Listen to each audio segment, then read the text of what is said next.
Welcome back, everyone. It's Stray Faye with another episode of Cafe Enchante. It looks like this is the final episode because we are on Misyr Chapter 6, which is, the last chapter of the game. In the last episode, we had some cruel irony. Misyr, after so long of being touted like the most powerful non-human, got turned into just a regular human. Weak and frail. And unable to, use his OP superpowers to try to save Kotone. But he's determined to go to the world of end times, and he does. And he nearly dies. But luckily, the power of friendship prevails. Canis, Ignis, and Ill found him in the world of end times. Probably... It would have been kind of neat if they just, busted through a random wormhole, but they did say they went to the gate. But yeah, all the worlds seem to be connecting right now. And yeah, Misyr is determined to find Kotone, and hopefully he can save her. Alright, let's begin. The beginning of the end. That was... Also, I don't know who's speaking this. The path the regulars took to reach Misyr. Each was a result of their own story in each of their worlds. Oh, okay, we're gonna see, what happened. What are they dealing with?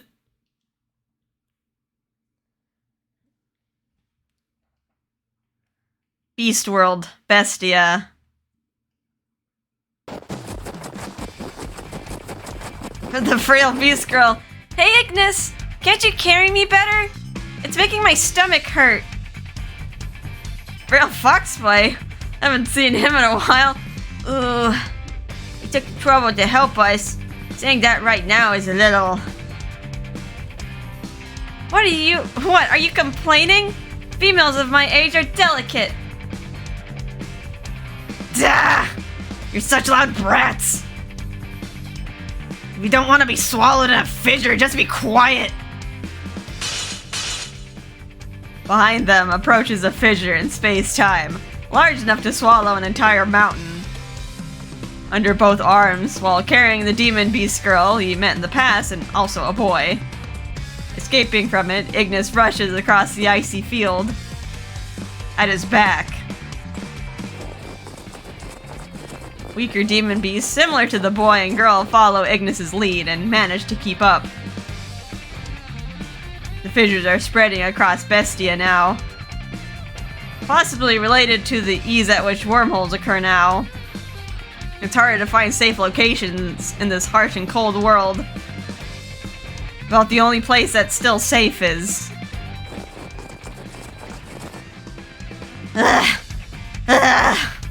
We arrived somehow. Deep in a remote region.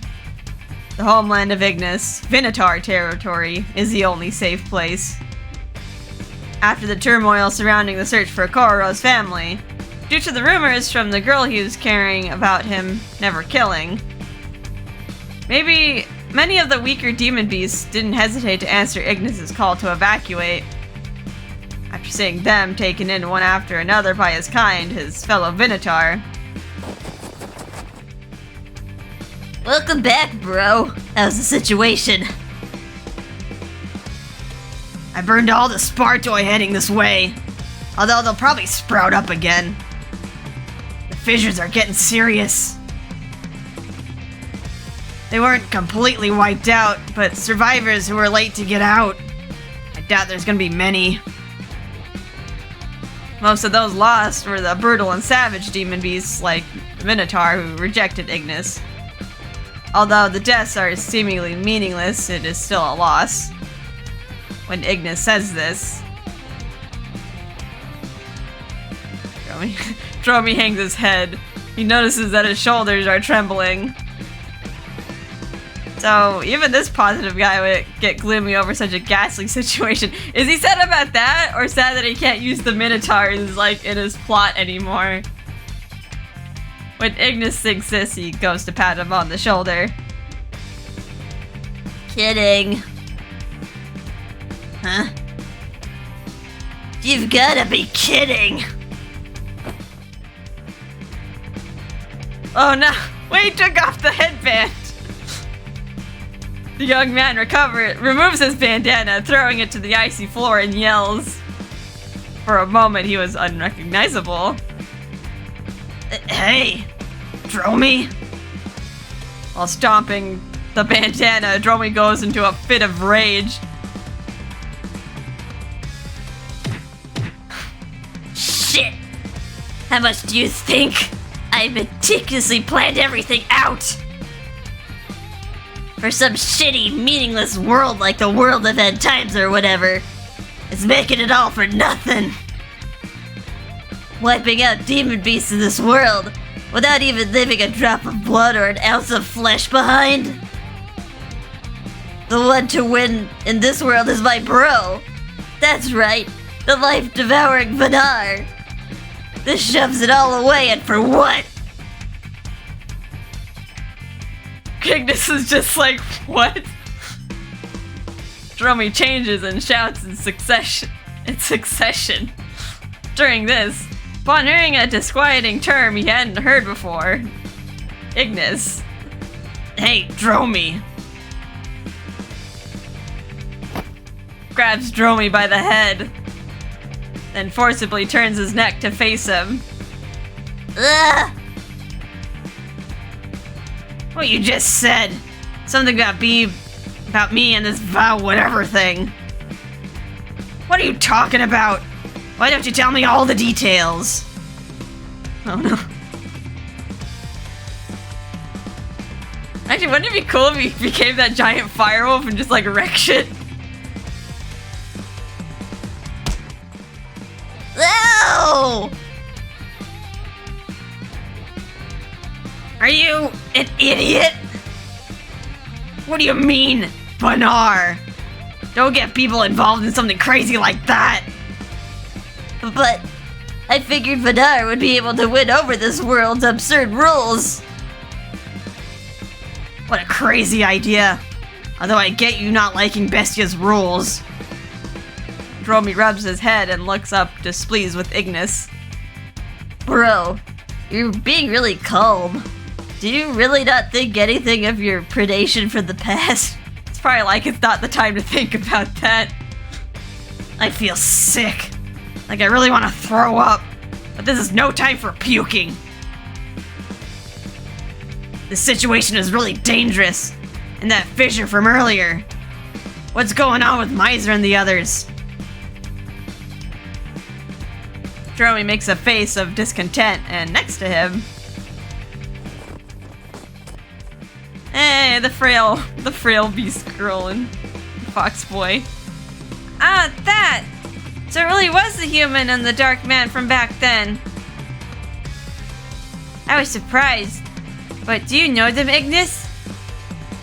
Apparently they had come to give their thanks, and as the demon beast girl and boy appear, the girl frankly says, So, if you're worried, why not just go? What? You should be the last one to forget. You're Ignis. Ignis is the very strongest in Bestia, right? Then, instead of running away from the fissures in Bestia, or fighting those weird bone things, it would probably be far better if you take care of the culprit in the other world. Yeah, protecting us this much has been more than enough. Even if the other demon beasts survive, we can help them evacuate. So you should go. At the girl and boy's appeal.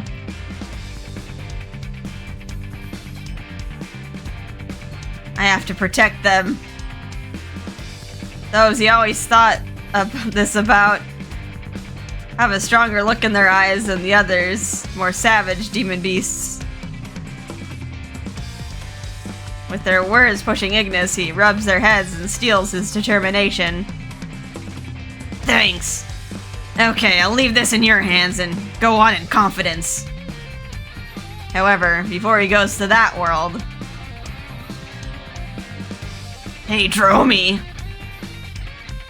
To his little brother, obsessed with calamity, he offers words to dissolve his belief. With those fissures popping up here in Bestia, it's almost like the world of end times is devouring us. Because of that, the thoughts of the demon beast aren't focused on slaughter or picking on the weaklings. In other words, your goal to break the rules of this world. It's like you made it, right? Dromi makes a face as if to say that he can't accept the words of Ignis. Okay, but still Bro, Vidar, I looked up to you and wanted you to beat this world. Ignis sighs at Dromi's staunchly zealous spirit. Okay, I'm just gonna go win, just like you wanted. He says that while casually shrugging his shoulders. Not understanding his intent, Dromi makes a perplexed face at him. I'm about to go to that world anyway. Misyr and everyone, I'm gonna be helping the regulars. I'm gonna go to that world, and I'm gonna burn it. I'm gonna break it down and win. If I win against that world that already beat Bestia, in effect, that means I beat this world too, huh? Ignis doesn't forget to mention that he won't become Vidar, though. No firewolf for us.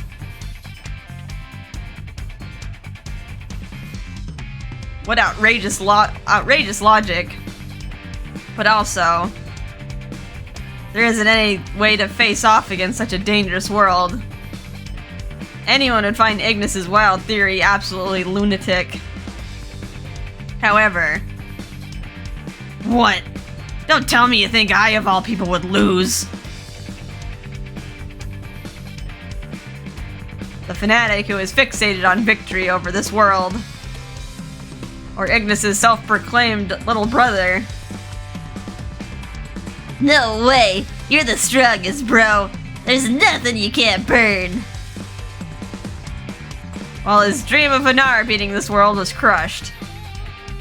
If the choice was winning or losing against some nothing world out there, his big brother, the strongest, was coming out winning.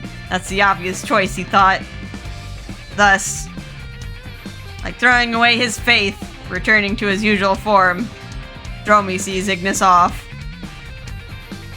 See you later! Tell him your little bro Dromi sent ya. We know you're gonna crush it.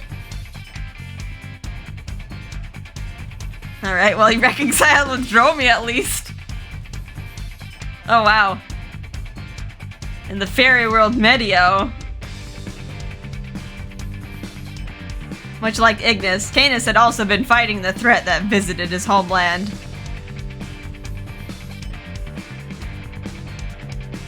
What is that? It's white and thin and creepy. Hurry! Hurry to the queen! I'm sure the queen will protect us.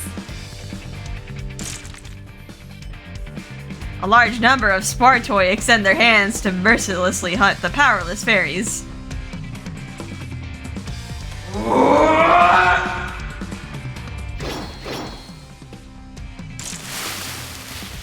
All of them are chopped down by Canis' single slash. The fairy of death! Canis' Spada! You saved us! No need for thanks. This entire area is dangerous now. Hurry! Off to the core with the queen! Unknown to the fairies floating in the air, only Canis feels the land shake. Completely unaware of any danger, Canis takes the fairies in front of him into his arms and leaps backwards. As he lands,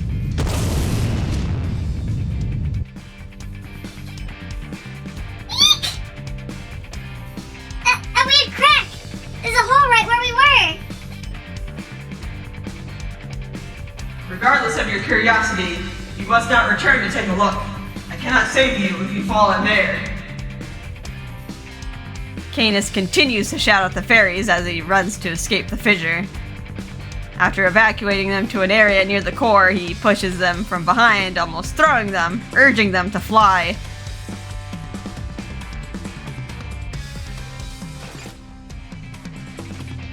Gah!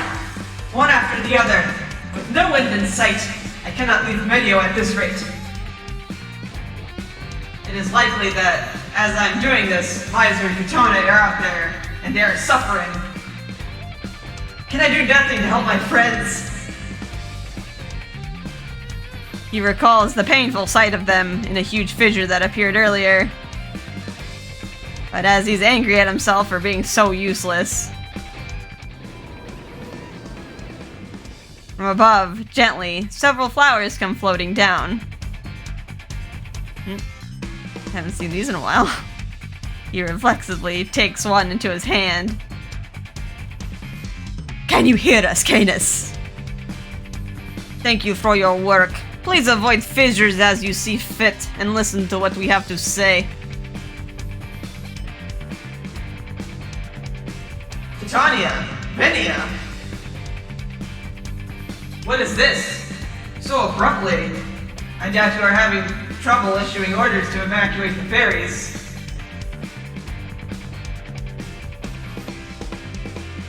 We have completed that for now, so we're speaking to you, Your Highness. Yes. Canis, listen well. Thanks to your ceaseless efforts fighting for and protecting the fairies. Guidance of young-minded fairies who have trouble making their own decisions is nearly complete. Which means, Canis, you are temporarily dismissed. He's telling her to go. What? Why is that? True, there is little I can do about the effects of the fissures. However, the threat to the Spartoy appearing from them remains. If I do not fight, who has the combat power to resist them? That's... well, we have mixed feelings about it. With its body gouged by fissures and injuries inflicted by the Spartoy. Though Yggdrasil is losing its strength of regeneration, it has started showing resistance and is refusing to die. So, using its own trees and soul eaters, it has begun attacking the Spartoy. Rather than absorbing nutrients or using regeneration, it has prioritized responding to what could be called pests. The accursed World Tree, instead of stealing Big Sister's vitality, it wears itself out with monsters and fissures. This is supreme good fortune in my view. In fact, I would hope even more up here. I understand your resentment for Yggdrasil, but this is unscrupulous, Nia. Anyway, putting Nia's opinion aside, due to that, when it comes to Medio, you can leave it for us for a time. Right now, you have somewhere else to go, don't you? I also don't want Kotone, my dear friend, to die. Thus I command you. You have no right to decline.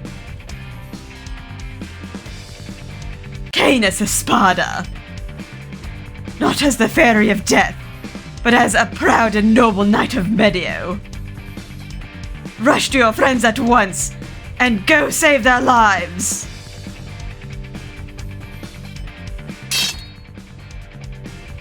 Understood! I shall repay this gratitude with my sword for certain.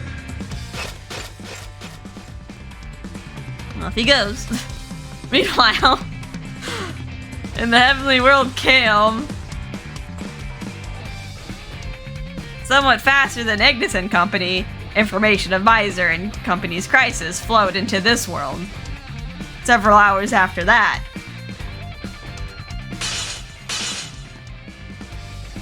A large number of fissures open in the sky. Due to them, one after another, many angels and sectors fall into the world of end times and are annihilated. Oh, there goes perpetuity.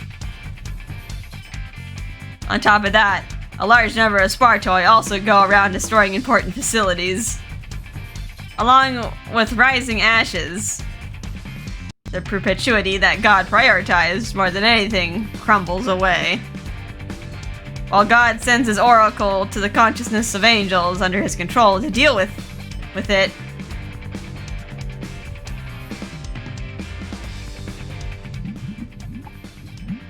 oh, is it in the tank?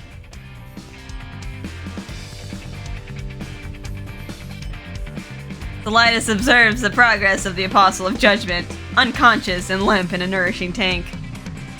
The damage inflicted by God has almost been recovered. However, since before, the intense malfunction causing such resistance to God remains unsolved. What exactly? What kind of thinking could result in such an output? Before Solitis can find an answer to that, Solitis, the encroachment of the world of end times is happening faster than predicted. Thus, reawaken the Apostle of Judgment at once to deal with the threat. The oracle from God, his voice falls upon Solitis' brain. Understood. However, oh God, the likelihood of the Apostle of Judgment requesting reconnection during the next divine punishment. He still hasn't performed adjustments to increase his sense of pain. Therefore, if he is reawakened, he would simply refuse again. Reading such a thought from Solitis, God. Affirmative. If it was possible, it would have been best to return him to his past, polished state. However, time is of the essence. Therefore, understanding the risk over the Apostle of Judgment's personality, I shall overwrite with my own personality. With that oracle, Solitis' thoughts freeze. Oh God! That... with what intention? The solution is simple. If complete control via reconnection is not possible, I must bestow him with a suitable persona that will agree with me. For me to dismiss my own thoughts or to reject them would be unthinkable, yes. That means, in other words, without waiting for Solitis to reply, likely using remote control, God. One of the nourishing tank's functions, the personality data window floats up. And as though to fulfill that command, begins to move on its own. Oh God! Please, please wait! Why did he suddenly try to stop him? Even Solitis doesn't understand.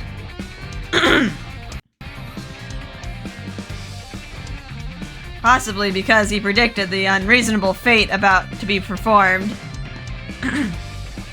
The Apostle of Judgment. He would cease to, he would stop being ill if his personality was rewritten like that. He stirs like he's suffering.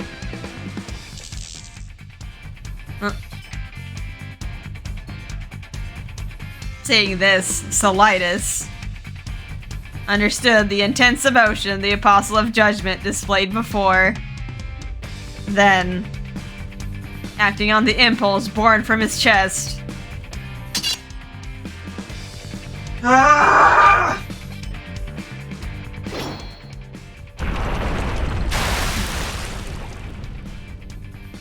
He shatters the nourishing tank before his eyes using the spear. Released from it, the Apostle of Judgment tumbles out, embracing him. They escape by flight. Alarms ring out. Angels who receive the oracle pursue them. Zolitis, I knew you had it in you. However, Solitis' brain no longer hears such oracles. No! Even if I could hear them, it has nothing to do with me any longer. Likely, before long, the wings on his back will turn black. I would like to see that. While holding the Apostle of Judgment, Solitis glides at full speed, aiming for the first floor. Man, so many voices, so much screaming.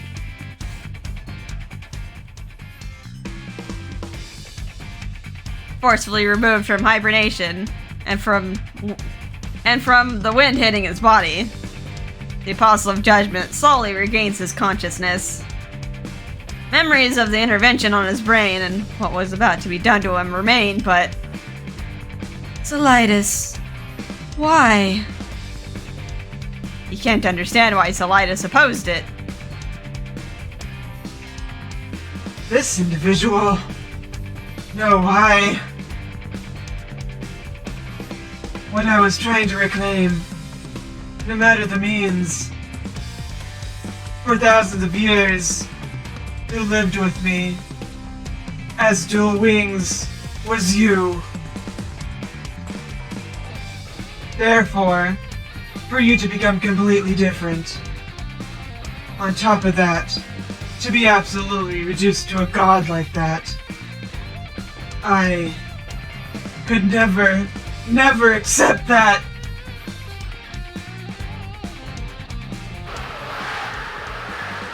Solitis flies out of the tower with no destination, just soaring as far as possible. To let his friend escape. To keep his friend.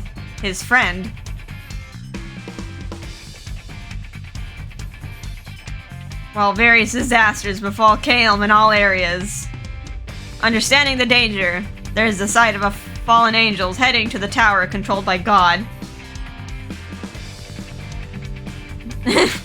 These guys.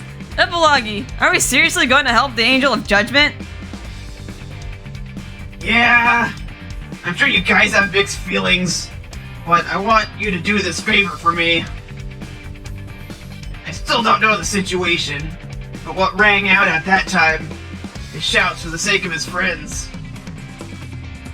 That's definitely impossible for a weapon.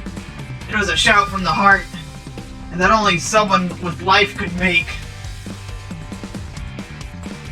Hearing that, to look the other way and do nothing, I could never do that. Well, I say that, but I need to think about how to help him. First off, how do we get inside that tower? At the same time, the fallen angel leader, Epilogue, crosses his arms and ponders. He sees, carrying the Angel of Judgment, the Apostle of the Oracle, Solitis, flying out from below a cliff. However, from Solitis floats a panic expression unthinkable of a true angel. What? Before he can even process what happened, the fallen angel leader, Epilogue, an individual thought to be hiding in a base impossible to find even by God himself. He had seen information about him before, and Solitis upon recognizing him in sight. Oh, fallen angels, I offer a contract upon my soul. I swear to spare your lives from God's execution. In exchange, my friend, Il Fado de Rie.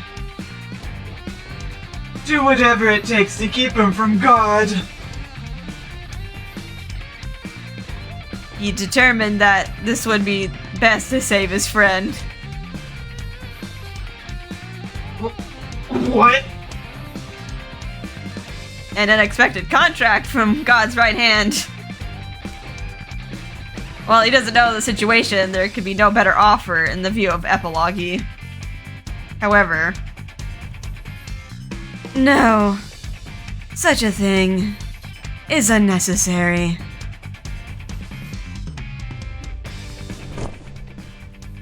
With that, the Apostle of Judgment himself. No, Il refuses. He had recovered his bodily functions and manages to support himself. Right now, there's somewhere else I need to go. I always wanted to prove its worth. That beautiful emotion they had for each other. I won't let that world take it away. And more than that, never again. I don't want to lose the people I cherish. Adele's powerful, noble pledge.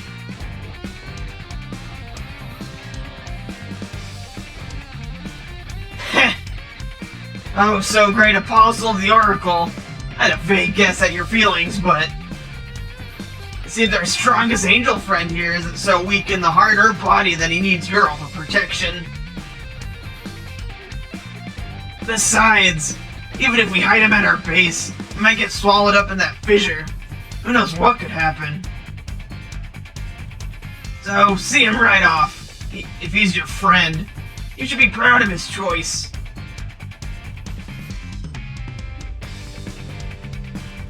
At Epilogue's persuasion, while Solitis hesitates a little with his newly budding emotions. Upon looking at Il's unwavering eyes. If you will return as yourself, I affirm your opinion. That's plenty. Thank you very much, Solitis.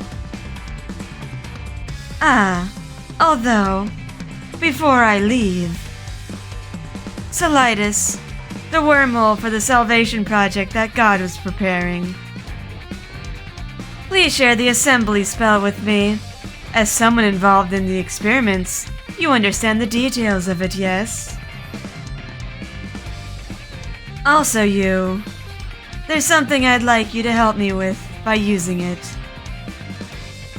When Il requests this,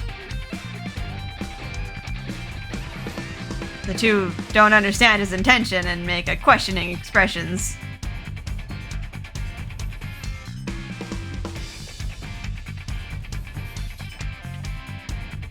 Are we gonna... Who's next? Are we going to the human world? No, okay, back to the wasteland.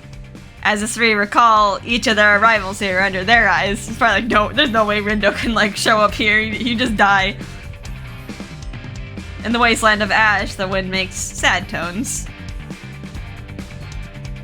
Far above it, in the sky, Canis, Il, and Ignis, in a formation surrounding Misyr, each had reached their position. Under the feet of the three who can't fly, magic circles of light made by Il float, holding them up. Alright then, my reliable friends. No need to hold back. Live up to the name of the last boss, and let's make this very impressive. At Misyr's voice. We got this. I never planned to hold back anyway. As once used in Bestia, Il's magic is making communication possible. Connects Misyr and the distant three's conversation. Misyr, the coffee cup you lent me, the one you cherish. Certainly, I'll take it back to Enchante, so there's no need to worry. When he receives a reply of thanks through the magic circle, Il smiles, but Canis sends him a voice with some concern in it. Our preparations are complete. However, will you be fine, Il? It seems unlike Kale. This world has none of the energy you can use. Yes, no need to worry on that point. Right now, I'll have a supply for my homeland.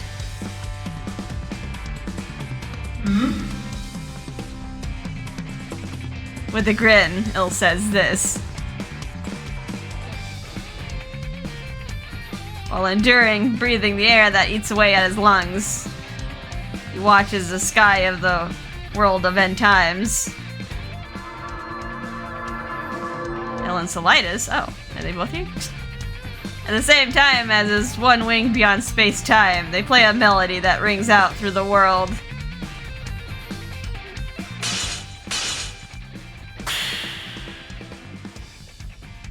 A fissure runs through the sky and creates an encroachment of the world of end times in a certain location. That was... Confirmation of wormhole occurrence. It seems it'll open safely. Whoa, that's spooky. Just the sound you gave me chills. If we don't hurry out of here ourselves, we'll get sucked in too. Heavenly World Calm. Near the summit of the tower, in other words, near God, a fissure occurs. As it gradually spreads further. Well, the mechanical body of God who once controlled them, along with the rising ash, it's worn away and begins to be destroyed. Oh! Curse you, Apostle of Judgment, Solitis. Not satisfied enough by defying me, what have you done? At his shout, Il responds nonchalantly. I worked with Solitis to assemble the salvation wormhole you sought, and we gifted it to you. Though the connection isn't to the human world, instead to the world of end times. Il shouts loudly. Now, O arrogant God! Will your body be destroyed, or will we stop the erosion of this world first? If you wish to avoid the former, you should send as much spirit energy from the furnace as you can. God, you bastards!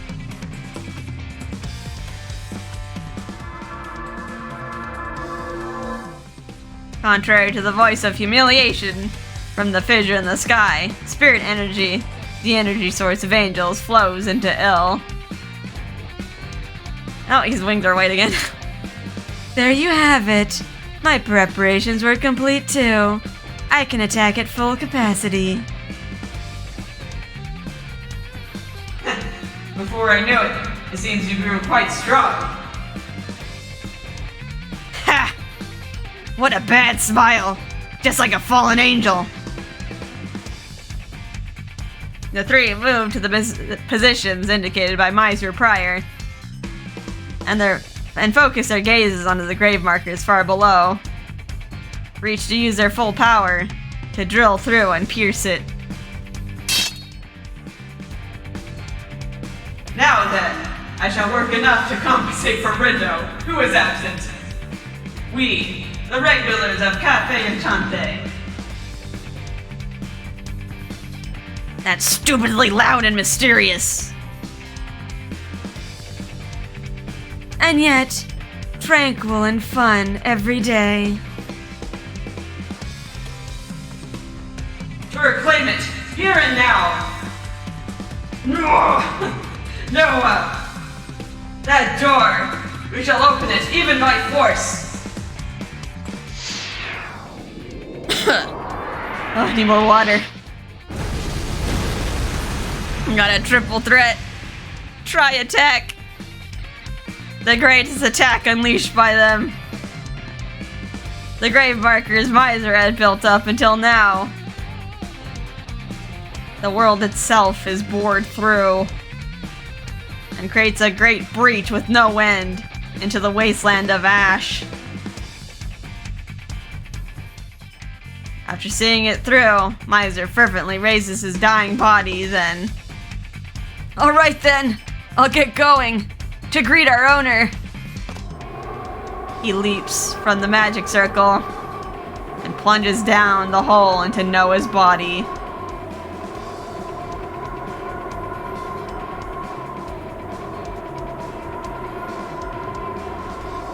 Who I couldn't notice for so long.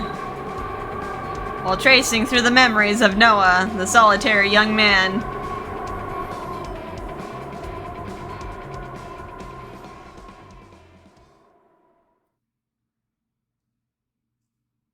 Oh, Kotone's perspective. How is she doing?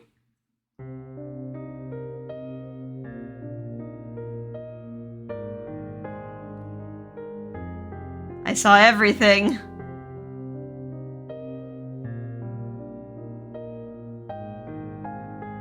From the sky.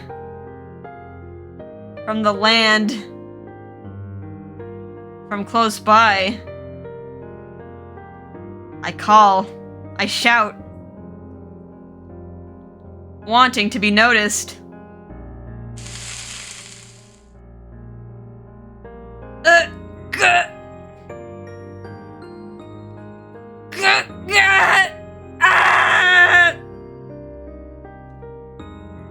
Spewing blood, screaming. He suffers. I don't want him to die. I want him to return to the human world. I can't go back anymore. But neither my gaze nor my words can reach him anymore. That's right. This is the solitude that I tasted. My absolute despair. Me, and now that you've emerged with this world, you can understand the pain, right?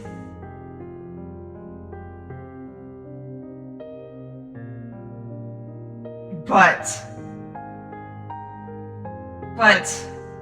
only I can exchange words with you.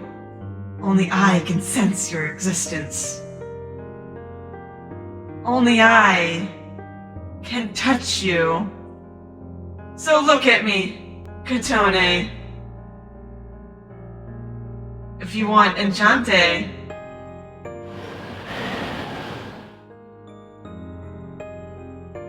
Look, I can make it for you. If you really wish for it. Him too. Misyr too. Canis and Il. Ignis and Rindo. Everything, everyone. I can make it for you. So, Kotone, inside this Enchante, together with me, we can live here together for eternity.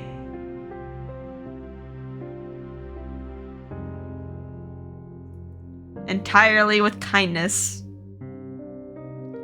Almost like pleading, he asks. I can't speak words or act or do anything to answer.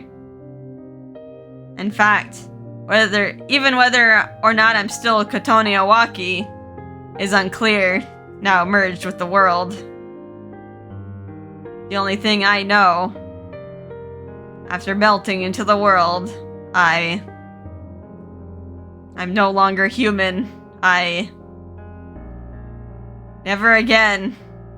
I doubt I can ever return to that Enchante. I can never make coffee for anyone again. I can never make coffee for someone I cherish again.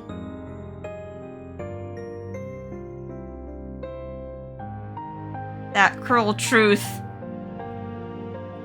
dulls my thinking even more. Unable to think, unable to answer anything. It would be less painful if my consciousness just vanished. That's how it feels. Now, my Kotone, my beloved, who became me. Come closer to me, so our existences can become even closer. Noah reaches his hand to my consciousness, but while there's no pain, my body senses an intense impact. That stopped Noah's intervention on me. Due to Noah's calling, I didn't have the leeway to see my own body. And Noah was too fixated on talking to me and didn't notice the signs of this. When he senses what's happening to his body. The Enchante regulars. The big shaking, enough to shake both my and Noah's body, continues for a time. When the shaking stops, both me and Noah realize something with the same timing. This Cafe Enchante, someone is approaching. As if they knew the location from the very start. He approaches straight on, with no hesitation. And gently, but surely, the tone announcing a visitor rings. My consciousness that was sinking into the world is pulled right back. To try to perceive the form, I strain to clear away my vision. There. He was there. Who likes to tease people. Who's good at caring for others. Who's so kind. My cherished Demon King.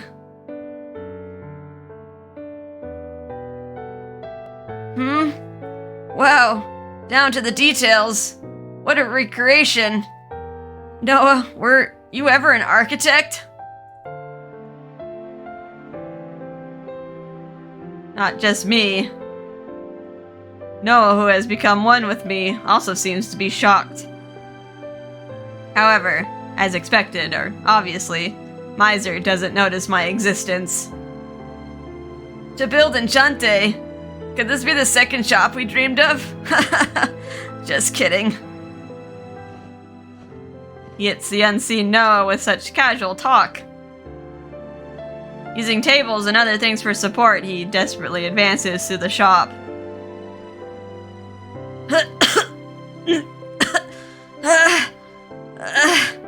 Kotone, where are you? I can't imagine you're somewhere else, but seeing how you aren't visible. Don't tell me you already merged with Noah? His consciousness wavers multiple times, and each step his face twists. His whole body stained with ash and blood. For Misyr, who became a normal human, this situation is probably more painful than death. At such unimaginable pain, without thinking, I tried to extend my non-existent hand to him.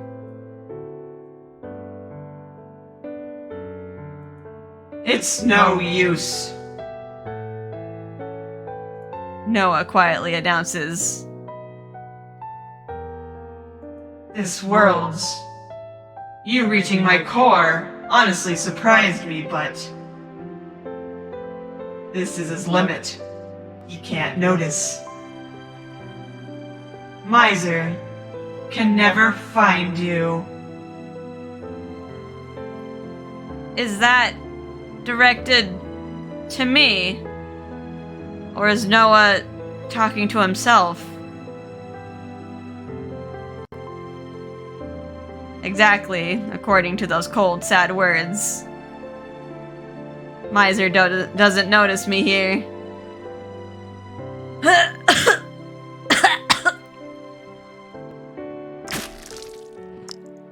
He spews blood and collapses on the spot.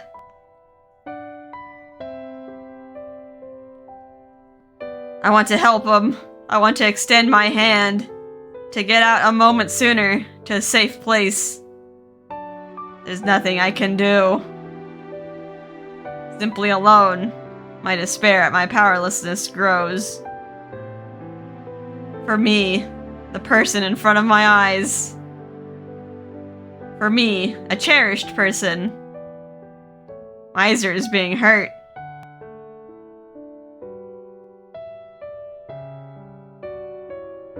Noah also, likely confident that he'll end here, seems to have no intention to do anything more to him.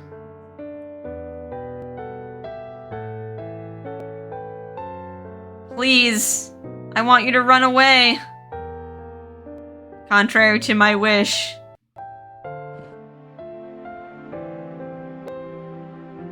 Misyr, while shaking, stands up and starts walking again. One step, another step. We made a promise to talk about everything. He heads to his usual seat at the counter. I haven't had your coffee for a while after all. It was really, really harsh. Right now, I could drink any number of cups.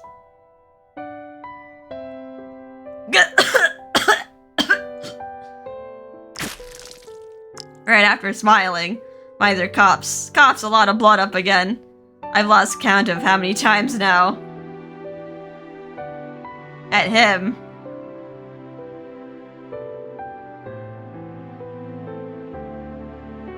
Noah looks at him strangely.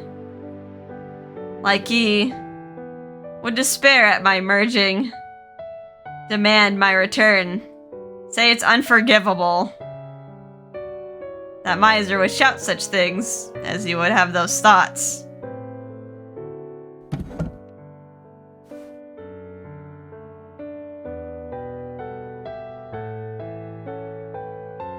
But he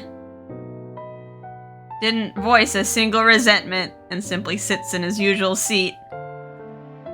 I'm here. I've come to see you, Kotone. Although I'm not the strongest or able to cheat now, I'm just a normal human. To see you, to drink your coffee, for the greatest cup, the one you make, the greatest coffee.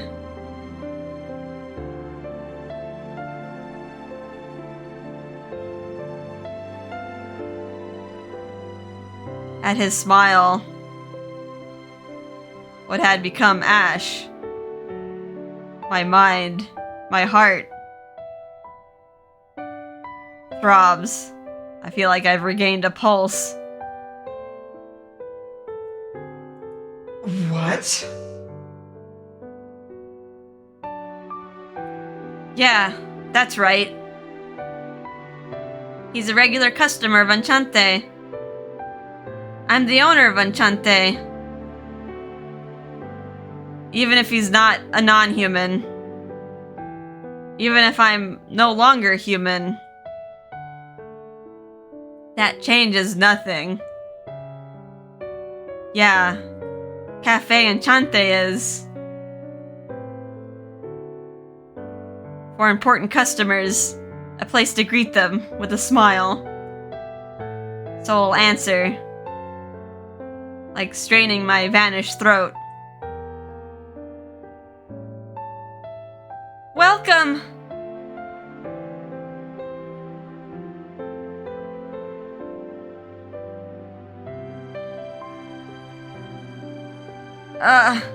I knew it.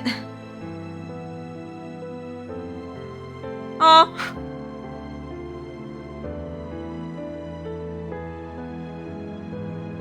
You were here, Kotone.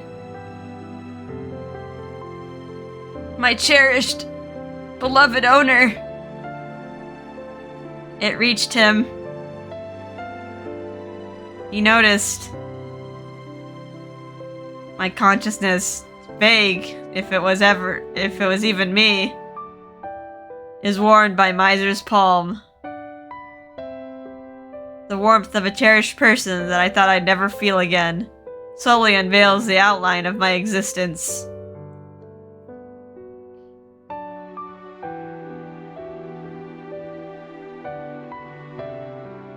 It was short, but it was a hellish journey. But I never abandoned hope to come here.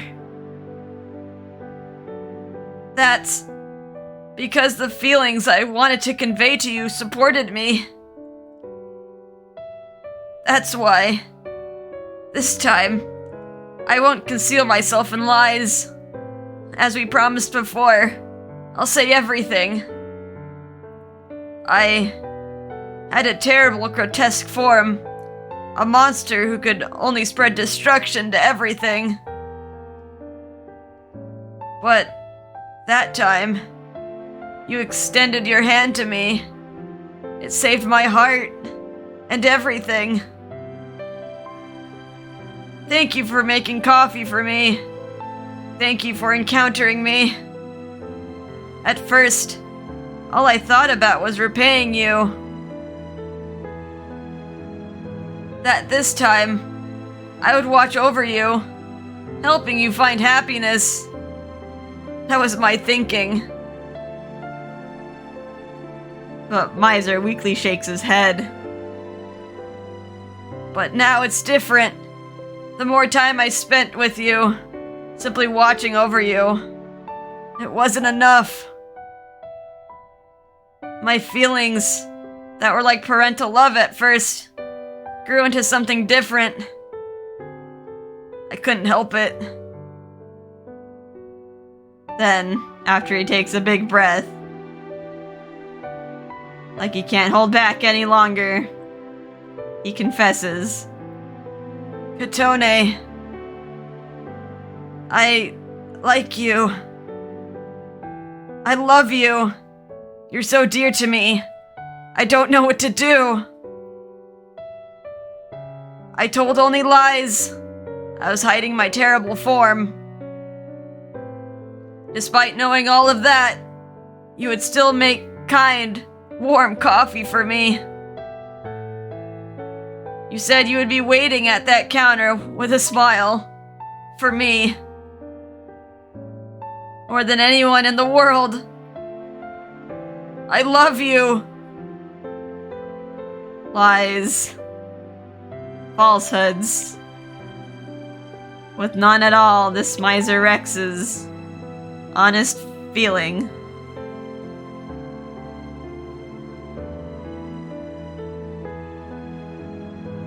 My pulse sounds again. Likely Noah too. Feels the same as me right now. To touch him. To talk to him. Yearning for his warmth so much, it's sad. Then I, too, should do the same thing that his impulse says. With no logic, simply wishing to create. If you want to touch, create a hand. If you want to smile, create a face. If you want to speak,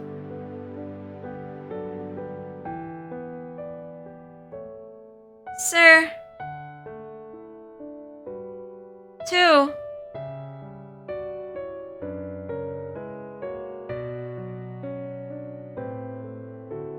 Me too. I like you too, Misyr. I love you too. Great lips to tell him your feelings. Welcome, my dearest customer. Yeah, thanks for the welcome. My dearest owner.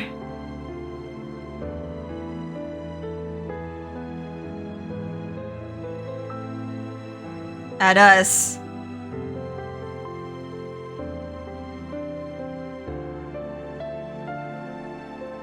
How?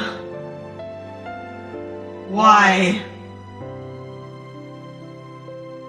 When it was me, you didn't notice. You didn't find me. Noah shows himself, and in shock, he looks this way in sadness. Why, huh? On the way here, I learned of your past and despair. About that, all I can do is apologize.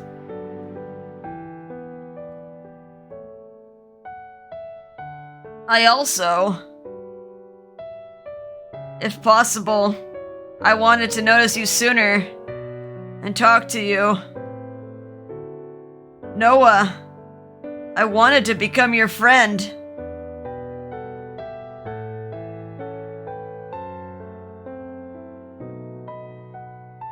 After hearing Misyr's words, Noah. Friend? My friend? You mean that kind of friend?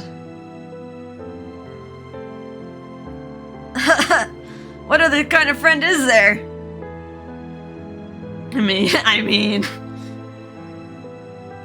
shows more surprise and sadness. In blank shock, he repeats the word he said several times. Misyr, is that... Because if we became friends, you'd be saved from your despair faster. No way! At Noah's uneasy question, Misyr shakes his head without hesitation. Me and you, I wanted to have a relationship as equals, where we could talk and where we could smile and talk like normal. That's all. There's no other reason. At Misyr's gentle, kind wish, when Noah hears it, he places a hand on his chest. Friend. Such a thing. Such a word. I never thought of it. If you simply existed. Forever. Even if my words didn't reach you. Even if you didn't notice me. As long as I wasn't alone, that would be fine. I had given up on everything else. But you, of all people, wished for something more than that. Misyr nods and answers. After all, you, regardless of everything, you're here, alive like this. We can talk. We're no different from each other, are we? In that case, friends or whatever else, we can be whatever we want. Always watching over him from an unseen place. Yearning, jealous, and the Misyr he hated. He accepted his existence for what it was. From Noah's eyes. Not ash, but clear tears spill out and fall. Well, in our case, before becoming friends, we ended up becoming rivals, fighting over her. But once we settled that, I'm sure we could now. Not to cover up each other's loneliness, purely as friends from the same hometown. Misyr gently turns and looks at me. I understand what he means and slowly take a step towards Noah. Oh, Kotone. Kotone's back, I think.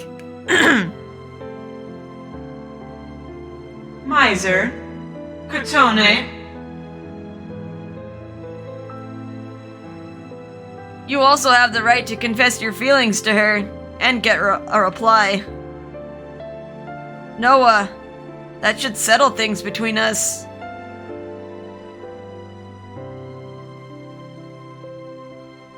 Until now, Noah said I was his beloved. He said he loves me multiple times. But it was all one-sided.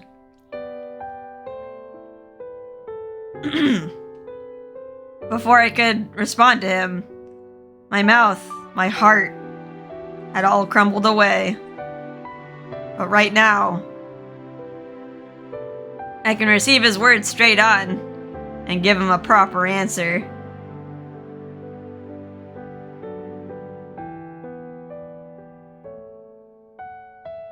Then, the time for settlement quietly came. Kotone, When you saved Misyr back then, it felt so dazzling. Kind, pure, warm, and cute. At that kindness, I fell for you from the bottom of my heart. I want you beside me. I don't want anyone to take you. I want you to become one with me. Enough to make me think all of that. I really did like you. I loved you. Yeah.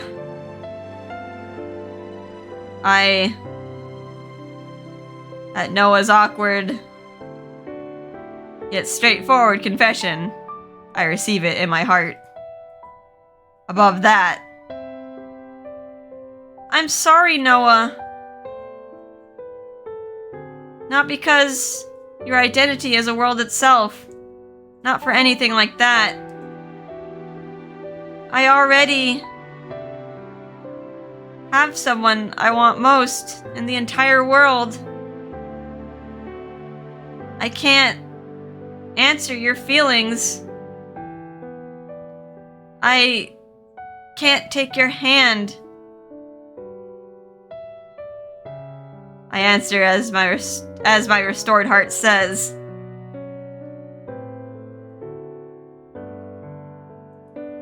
I see. I probably didn't try to know anything about you.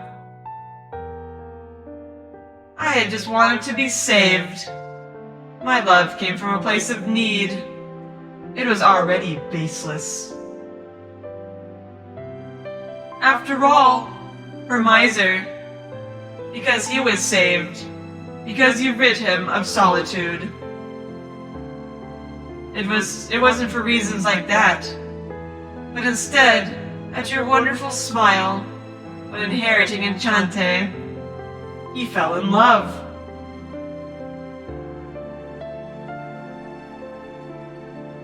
Ah, how frustrating. Why couldn't I realize such an obvious thing? Your existence, I should have understood it. I should have loved it properly. I shouldn't have rattled on unilaterally. More importantly, or more properly, I should have talked with you. Noah! At my calling, Noah shakes his head, then smiles. Up until now, the most softly. I'm sure that was the smile of his original self. He shows a gentle smile. Thank you, Kotone, for giving me a normal rejection as a human being. But unrequited love. It might be sad, but more than that, it's a relief.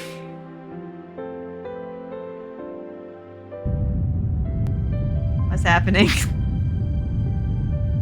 Space tilts, and the Enchante made of ash starts to violently shake.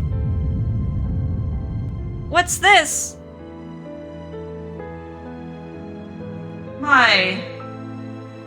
The world of end times demise. What? I can't control my body encroaching into other worlds anymore. It ignores my will to satisfy thousands of years of hunger and thirst. It's trying to swallow up everything else. Eventually, this world of end times would swallow up all worlds that exist and turn them to ash, he says. Misyr, as a friend, this is my first and last wish. Noah smiles at Misyr. I want you to stop me. I know it's one-sided, but I don't want to destroy all other worlds. Yearning for you, waving my hands around randomly, I destroyed many things. Considering that, for me to make a request like this might be really presumptuous. But please, I want you to kill me.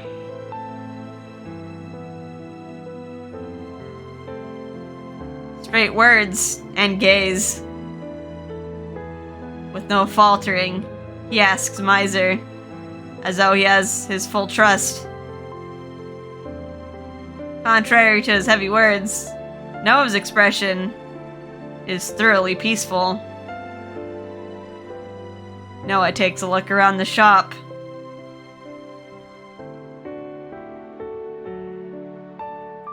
This is my core.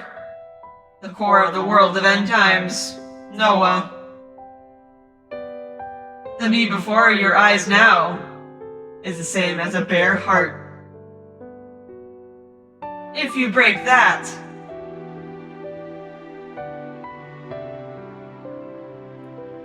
Is there any way to save you?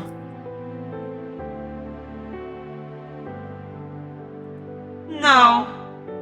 That's why I went mad to this degree. Also, really, I would rather not ask a friend to do this. If I could die on my own, I wouldn't have to injure your heart. But Noah says while hanging his head. This form is temporary, an illusion of ash. Even if I tried to kill myself, ash can't break ash. But if it's by your hand, the only one here with a body of flesh, I could die. I open my eyes wide in surprise at Noah's words, and he softly closes his eyes.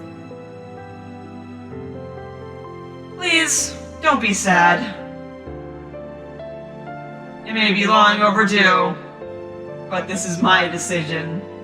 My end. And also, a man whose love was rejected, he should leave the stage quickly, right?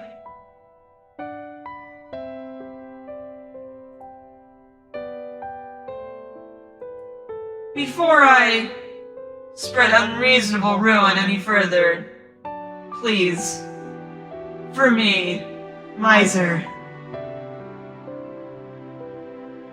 When he requests this from Misyr, he slowly goes behind the counter and takes 2 cups Of course, they're made from ash. He handles them carefully to not break them.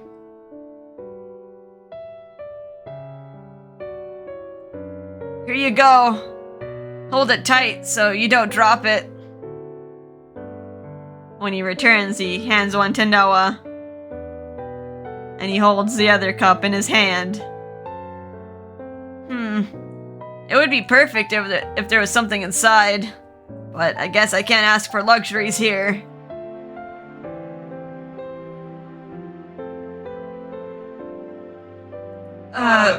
Misyr. Noah is confused, and Misyr softly smiles. Hold it out, Noah. I can't say I'll kill a friend. So instead, I'll say I'm seeing you off. I know it's an illusion, but this is your and my first and last tea party.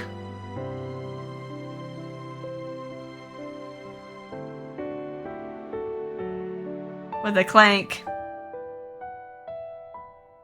the coffee cups of ash the two are holding gently touch. Then, that slight impact conveys to Noah, and his body of ash gradually crumbles away.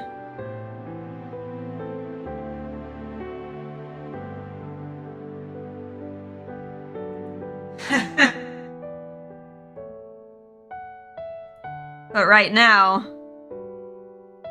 the face of that young man, finally meeting death after thousands of years, is completely calm. Misyr, you're soft-hearted through and through.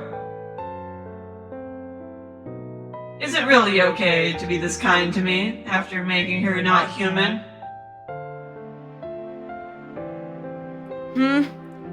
Well, to be honest, I have some thoughts on it.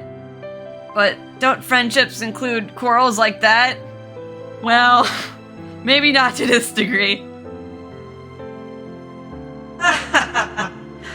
Truly, I'm no match for you. Also, to you, I owed a debt. I needed to repay it somehow. A debt? It was you, right? When I met Kotone in her childhood. Kotone, and that coffee cup. From me and my strange form. The world's ash. You protected them, right? To be a miracle caused by God. I figured it was a little too convenient.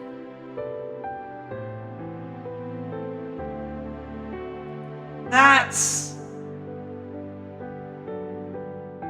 No, Misyr. That's wrong. I simply, in that moment,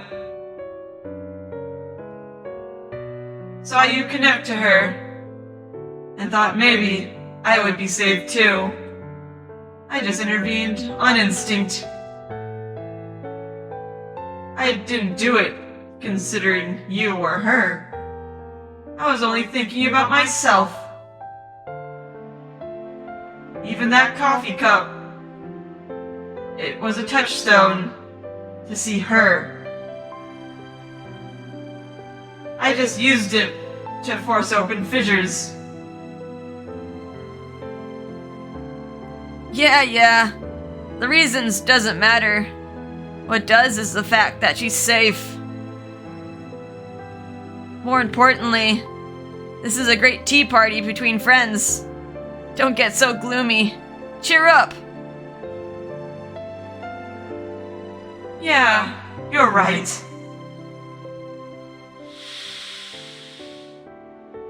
Hey, Misyr. I resented you for leaving me alone. But more than that, I was jealous. that you could go to Enchante. That you could talk about Enchante. I was really, really jealous. I also, one day, an Enchante with you and all the regulars. Together, I wanted to drink coffee. Me too, Noah. So, to fulfill that, in this temporary shop, I'm really happy. Thank you. With those final words,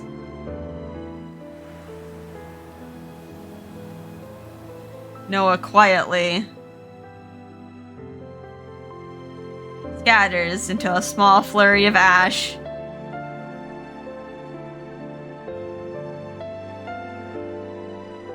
Farewell, my only friend from my homeland. Thank you for always watching over me. This moment with you, I'll never forget. I'll never forget it. Alright, World of End Times, Noah. Third definition. Having been truly saved from solitude in the end, he exchanged words with Misyr with a smile and disappeared as his friend from the same homeland.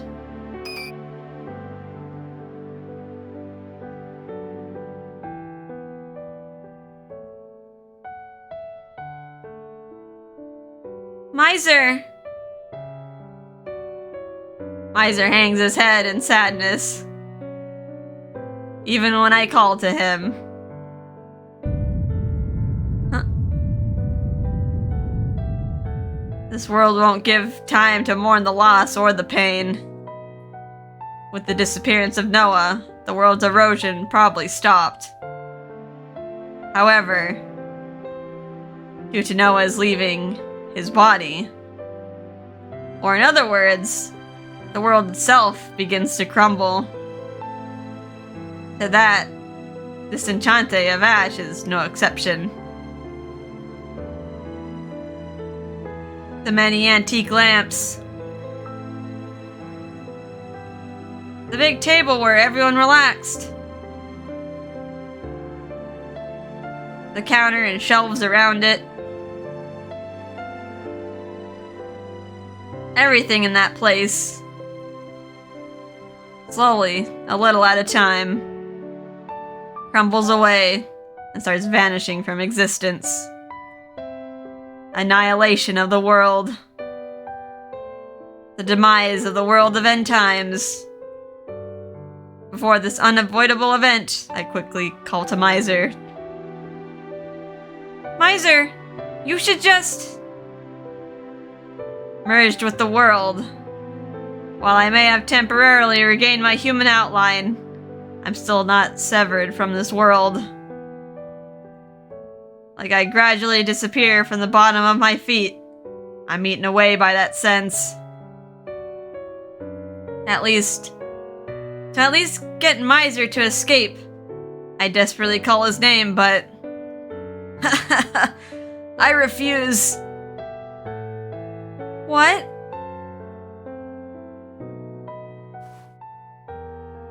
Misyr's battered hand once again covers my cheek.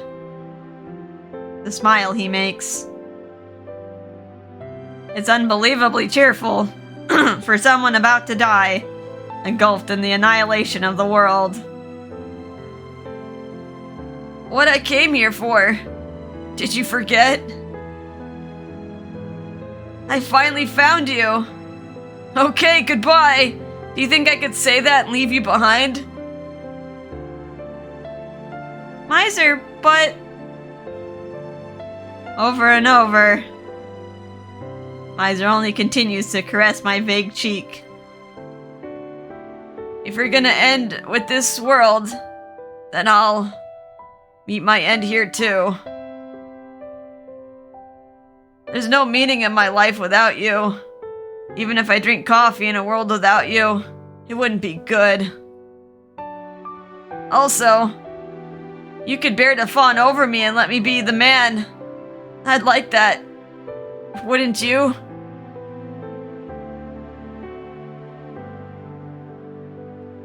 So, I want you to say it. As a normal, human woman, the feelings you have for your lover. Misyr, as though he's holding coffee in one hand. Casual, cheerful, yet more kind than anyone in the world's voice. Misyr, my feelings spill out. I want to be with you. We're finally reunited, and yet I don't want to be away from you ever again. I know it's impossible, but I say my selfish desire. Be with me, Misyr. As close to me as you can. Don't ever let me go. Wiping away my flowing tears, Misyr gently smiles. Yeah, I won't. Even if I'm not a demon king, a man in love, for the sake of the woman he loves,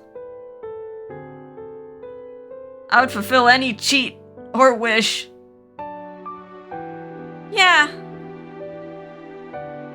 No matter the form, even if my body and consciousness flee, I love you too. Me too, Kotone. A meeting over tens of thousands of years. My fated owner. Misyr places a gentle kiss upon me. His life.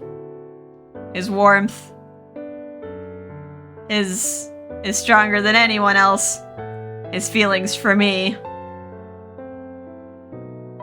I receive it with my soft and brittle body. As though this was a signal for collapse. The world, much like when Noah drifted here in the past, returns to a pure white world of nothingness. The only thing left in that blank space was Misyr and I, just the two of us.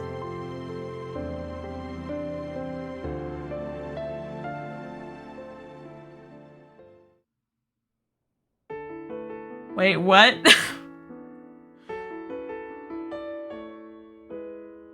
What? Did we just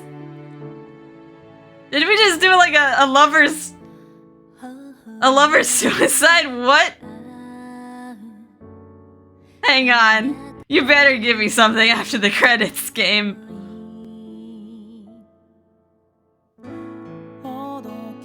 That was incredibly sad. So like, in the end, that's a happy end, right? Like, so in the end they just like can't be with each other?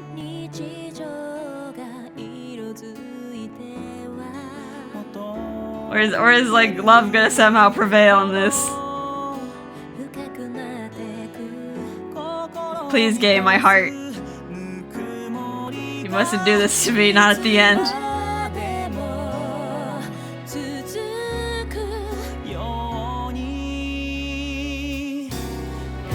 It's kind of sad that we couldn't save Noah either. But yeah, I guess at the end of it,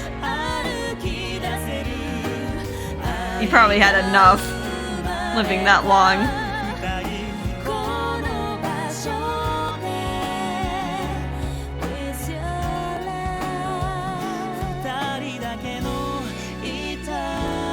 Oh, okay. Like, it's two of them.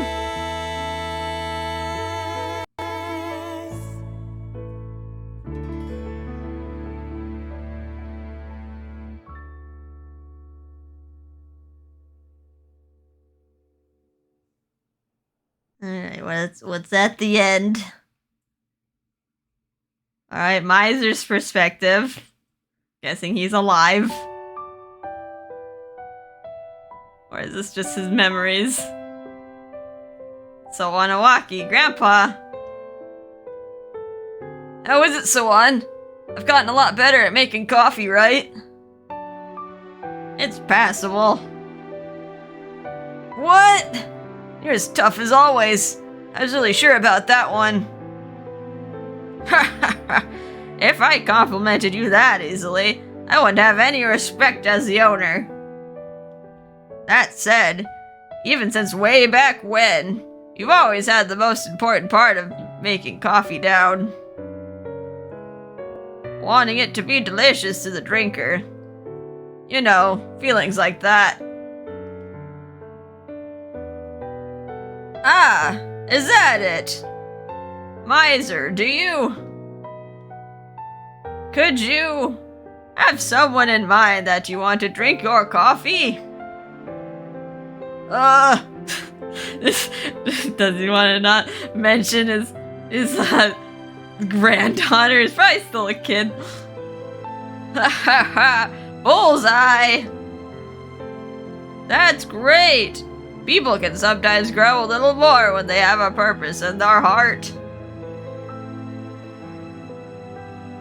But seriously, with that mindset, everything you... More than your role as Demon King, wouldn't you be more suited to this line of work? Gonna be making coffee. With his Demon King horns and everything. Switching perspectives. Or who dis? Hey! Who's hey-haying? It's Karya's classmate. Karya! Did you watch the music show yesterday? Huh? No. I went to bed early yesterday, so I didn't watch much TV. Why? Was there a cool singer or something? Nope! To tell you the truth, it was actually the idol I've been really into. She came out of that show and said she's a non-human. Wait, what?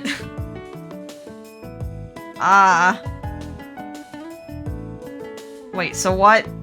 Are you saying that it was too much of a shock and now you're canceling her? Wait, what? Huh? Why would you say that? I'll jab your goat with my light sticks. Oh, what? Oh, I was wrong? I thought you'd say non-humans are creepy or scary or something. Of course not! In fact, I've fallen in love all over again! I'll be supporting her as hard as I can now! What are we talking about? Such cuteness! Seems beyond human. That's what I've always thought about her. Haha. Why are you laughing? No, it's nothing. You know, I have something I have to go do. I'm gonna take off. Wait, already? You've already had something every day this week. Where are you going? Oh, didn't I tell you? GPM headquarters for a checkup. Isn't the GPM the place that hosts the non-humans? Yeah. You know, I'm actually a non-human too. I hope we can keep getting along like this. Sharing it with everybody. Oh wait, what's going on? Is there like... Did the world like merge or something and now there's like non-humans everywhere? The world of end times. The world by this name caused major disasters that scarred the human world. Even the world's government agencies couldn't hide this extent of turmoil. Once it ended, the nations revealed the existence of other worlds and non-humans to the public shortly afterwards. Okay. Separated beyond space-time, the existence of countless other worlds. And beings inhabiting those other worlds, told of in myths and legends, non-humans. At first, the majority of people didn't believe such things to be possible. But after the announcement, non-humans started coming forward one after another. Their existence is slowly but surely beginning to permeate through the world. And around the time Reconstruction, various areas had settled down.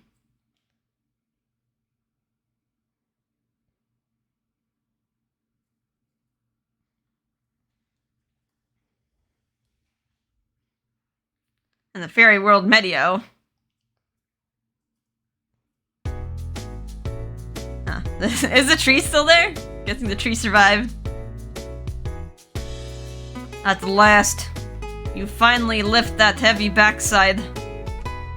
Goodness, as those favoring the status quo, the Knight and her Highness, you have caused me much trouble. I sense thorns in your way of speech. This decision was not exactly to my liking either.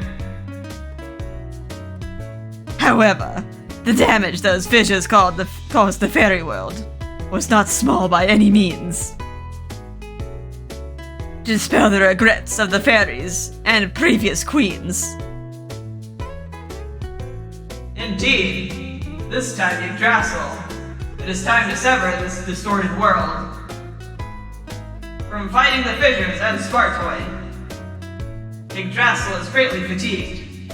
Now confirming it's no longer regenerating, this is our greatest opportunity. I shall now repay my debt to you. Will you triumph? Those previous could only injure this world tree. It is no issue. The point of being anticlimactic, considering all the troubles until now, I shall finish this quickly. However, before that, before the decisive battle, to settle my heart, I would like to visit that cafe.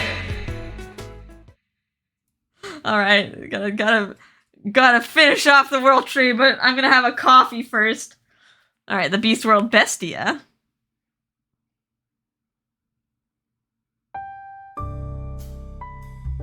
The ice sheet was totally destroyed by those fissures. But in the end, the sea froze again into another ice sheet. Guess our world recovers better than others. Ugh. Now that I've got a moment, I feel the self-loathing coming on. No. Of course I don't intend to hesitate doing it, but... all the ones from the past. A memorial for my brethren and friends. I need to do right by them. Kyuru! Oh, Koro.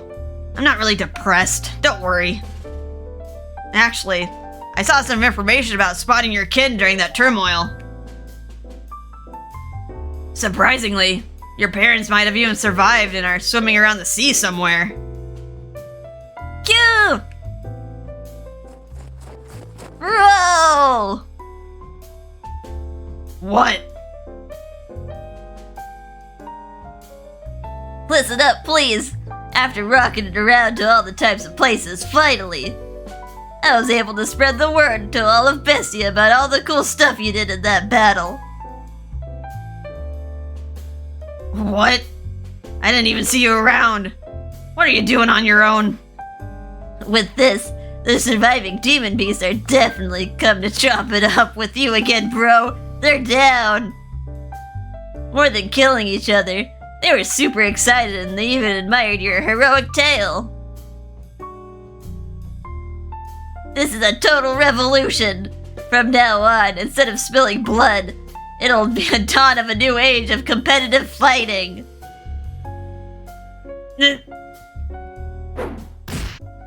Come on! You stupid tiger! You've gotten even more carried away since the last time. God, in the end I can't even settle down while I'm in Bestia. I guess I just have to make a visit. Q? I'm sure you had your fill swimming in Bestia after so long. You want to come too? Or rather, go back, Kororo? Ukiru! Alright. Alright, Heavenly World. Heavenly World Kaom. Okay, God is still there? Or is this... Oh. Hill, Solitis, and Epilaki, are they like shutting down God? They're like, alright, enough of this.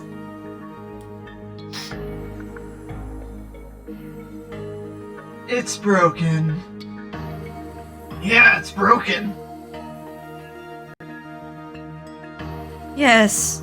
So, God still ended up broken in the end. I just needed the spirit energy. Oopsie. I know.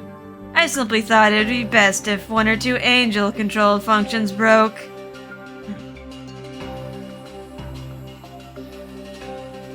Yet, in the end, everything down to the central core was eaten away. We managed to fix the outside, but all that remains is the bare minimum level of functionality. Although if God was left safe and alive, I doubt the heavenly world would have moved in a good direction. Affirmative. I determined that the salvation project on the human world would have resumed. I know this now that I have emotions. His desire for control and fixation on power, it was far too warped. Just thinking about that personality being overwritten onto ill, the dread I feel does not subside. Of course, I'm equally guilty for following along. Well, this is no time to get gloomy. There's still lots of confused angels. We need to find a way to settle them down. Affirmative. For that, L, you still have things to do.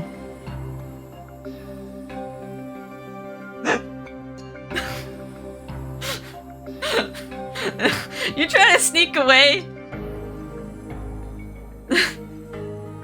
Wait.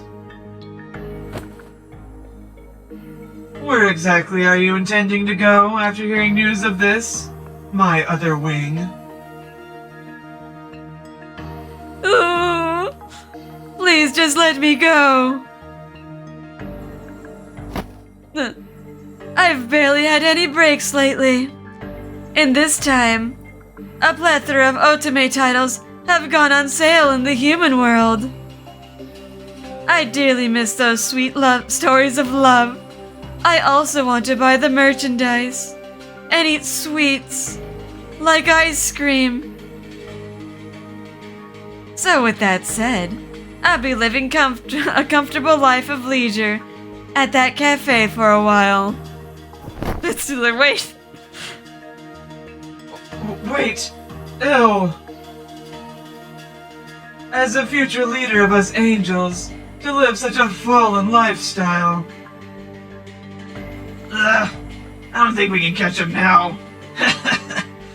I guess we just have to let him do what he wants for a little while. Well, he's still a still a freaking nerd. Meanwhile, in the human world,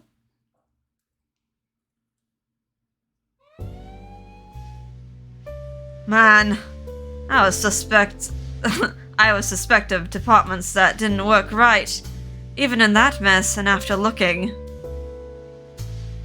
out goes the garbage. What a ridiculous place, that second development division. Oh, was that the one that, like, did his sister in? To think there was such a place doing such inhumane, disgusting research in the place I work. Hey, Mikado's still alive. That's a plus. Mikado, do you find them unforgivable? Of course, I feel the same way. Yes, of course it's unforgivable. If possible, I would chase after them right now and cut them to pieces. To coup.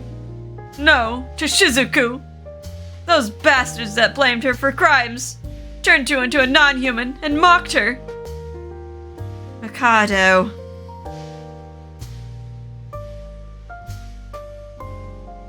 But it's okay. I understand that time spent on such revenge would be a waste.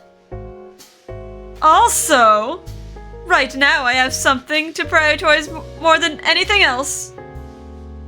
Something to prioritize. Yes, of course that's to change Ku back into Shizuku.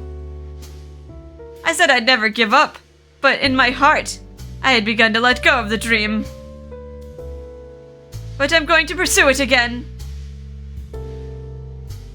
With the precedent of Misyr returning to human from a non-human through an accident, it's evidence that there is still hope for Shizuku. I see. Just don't overdo it. I'll also try to help you as much as I can. Of course! Research will take a long time. I need to watch my health and live long too. Haha, you're really fired up. I also need to make sure I take care of all the cleanup work. Anyway, I've got to get to work. Well, that's what I should say, but... yeah. Before I get so busy, I could die. Maybe I should take a little breather at the cafe. We're all looting to the cafe. Oh no. Demon World Asmodia. We know Misyr isn't here. Great, this clown. Ha! The Demon King's aid. Demon King! Ah! Demon King? Ah! My pride! What could you be doing right now? After the wormhole disappeared, I can no longer go to the human world. The sight of you never leaves my mind. Because I have been missing you, I can only sleep about 8 hours a night. At the very least, we could have a tryst in my dreams. Isn't he just sleeping like usual? Shh. The Demon King is fighting the incurable disease of a broken heart every day. You say that, but if he doesn't do his work, rebuilding the Demon King's castle won't ever happen. Half of the demon world is a wasteland now. The Demon King needs to direct his energy to reconstruction much quicker. Demon King! Demon King! Big news! Hey, what is it? Being so noisy while I'm bathing in my sentimentality.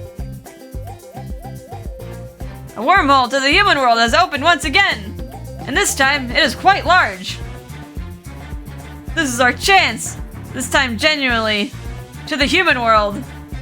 Oh no. I can go and make my marriage proposal. Wait, what? What about the invasion?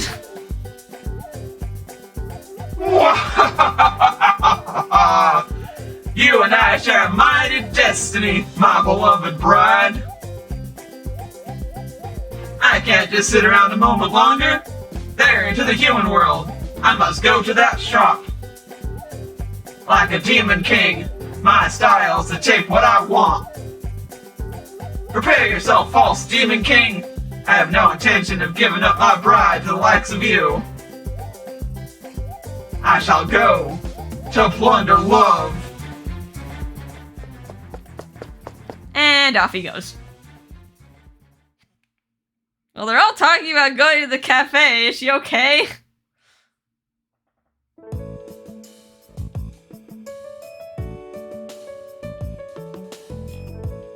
Friggin' tease.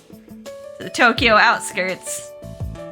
Nearby, at a station far from the city center, in an alley a short walk away. A certain cafe is under private operation. Proud of its fragrant coffee and tasty menu, a fine shop known only to those in the know. The shop receives unique visitors from various worlds, and inside the shop, a beautiful world all on its own extends. Oh. Who dis? Today's world is quite impressive, too. Oh, it's Misyr.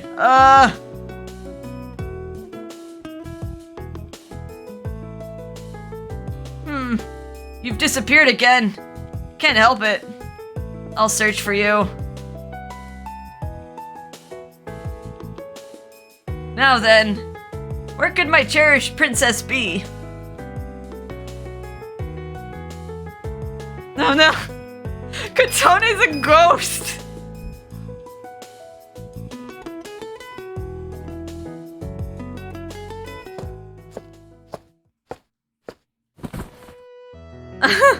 Kotone, I found you! Ah! The feeling of being embraced. My existence right now is vague, and my body has only a faint sense of touch. Still, I am dearly embraced by... Are you practicing brewing coffee? It's good to be diligent, but if you don't pay attention to me, your former Demon King will sulk, okay? Misyr, you say that every day. Did you already finish shopping? Of course! Mission complete, my dear owner.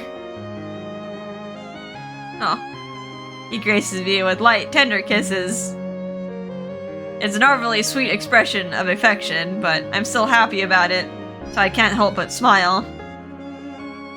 Still, Misyr, lately you've gotten really good at finding me.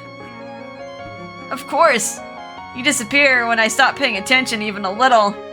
At first it nearly gave me a heart attack. Ooh, sorry. I'm not doing it on purpose, but if I focus on something else, my existence as me becomes less in my consciousness. It's fine. I'm confident that I could find you any number of times after all. So how's your practice going? Are you used to making coffee with that body yet? Decently, I guess. I think I can make it about as good as I did while human. It was big trouble at first. The siphon would go flying into the distance, or the beans would fill the shop like dust. I'm sorry for all the trouble. The two of us laugh and look over the inside of the shop as sunlight poured in.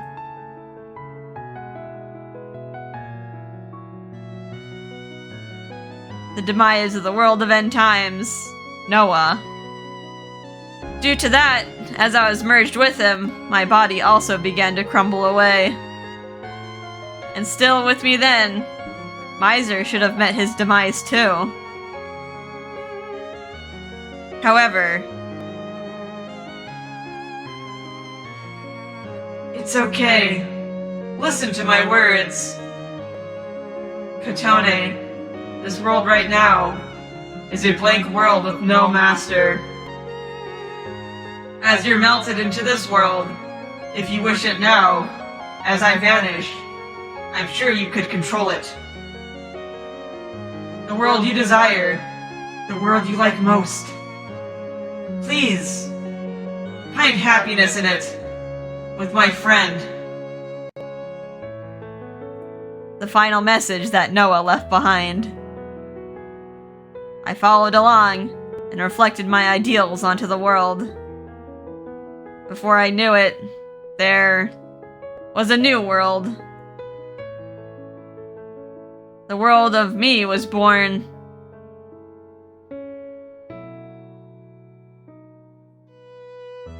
That's right. This easy sunlight and trees full of life. The aroma of coffee in the shop. All of it is both my body and the world. in exchange for losing my human form. My form was remade, much like Noah. However, the world extending in this shop is only a part of me. Beyond the gate, still standing at the back of the shop, is the world that's my true body. From there, I was able to return to the human world.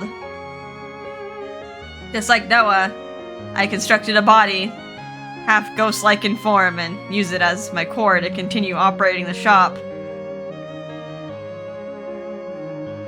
Along with Misyr, who has become my co-owner. You know, I wondered what kind of world it would be, the one that you wished for. To think you would reproduce the scene of that tea party back then. I've gotta say, I'm very much pleased you liked it that much. This scene was a really special one to me after all.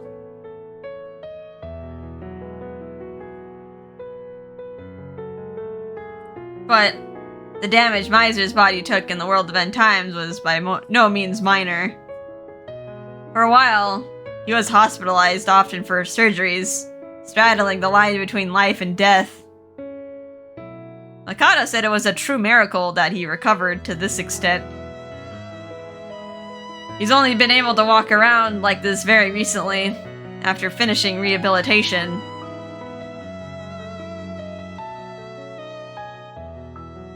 So, things I can't do as a non-human, Misyr does for me. Things Misyr can't do as a human, I do for him. We help each other out like this, and offer delicious coffee to our guests each and every day.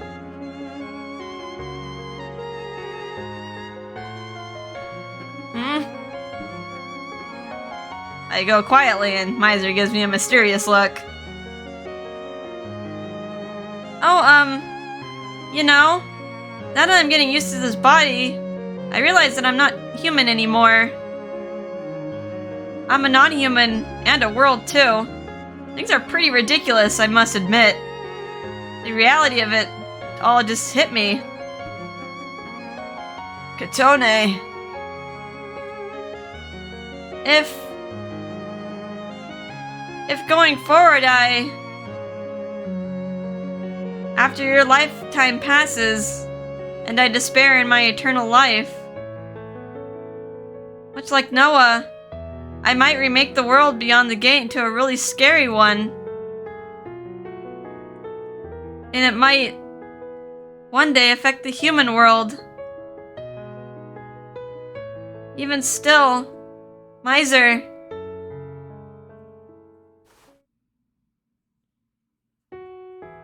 No. Kotone. Misyr gently whispers my name. I put strength into his arms around me. Before, as annihilation approached, much like when he swore to stay beside me. I understand your fear, your unease. I don't want to imagine a future where I die and leave you behind either. So, how about we make a promise, okay? A promise? Even if one day my life passes and I die and leave you behind, whether by reincarnation or by ghost or by strange form, it doesn't matter. Regardless of my form, I'll come and ring the doorbell at this shop to drink your coffee. That much is certain. Would my eventual visit to the shop not be enough reason for you to live?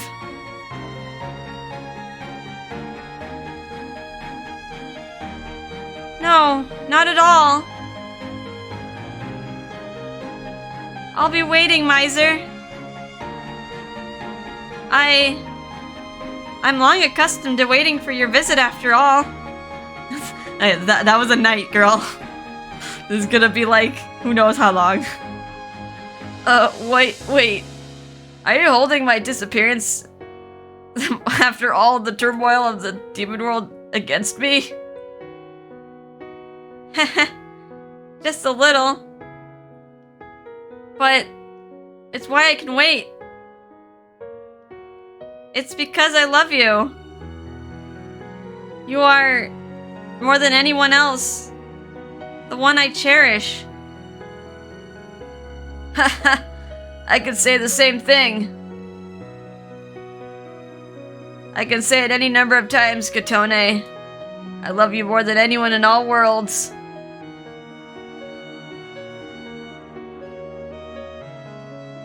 And they smooch. How does it feel to smooch a ghost? With a passionate whisper, our lips meet. It's a promise. Even if we live in different times and lives, our feelings will be together for eternity. The proof of our vow. I'll give my whole life as a human to you. Even after I die. Even if it's hundreds, thousands, millions of years, I'll continue my journey to find you.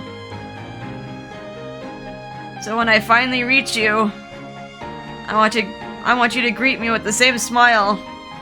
My dear, beloved owner. Yeah. Me too. Even after hundreds, thousands, and millions of years. With freshly ground coffee, I'll always be waiting for you. My dear, beloved customer. Even though we're both owners now, I guess I'll always be your customer, huh? Oh. At the back of the shop, a sound rings out from the gate. Where old bonds and new encounters intersect. To notify of the visit of guests at this mysterious cafe. Misyr and I. The words of the two owners announce are set towards the treasured guests who visit. With an extraordinary smile.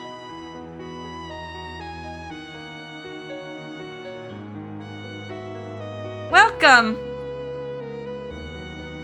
to Cafe Enchante!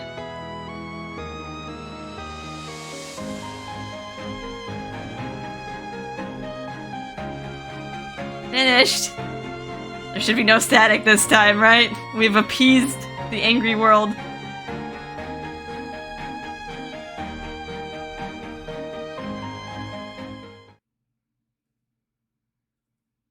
Alright, that's the end. Oh my gosh. That was the end!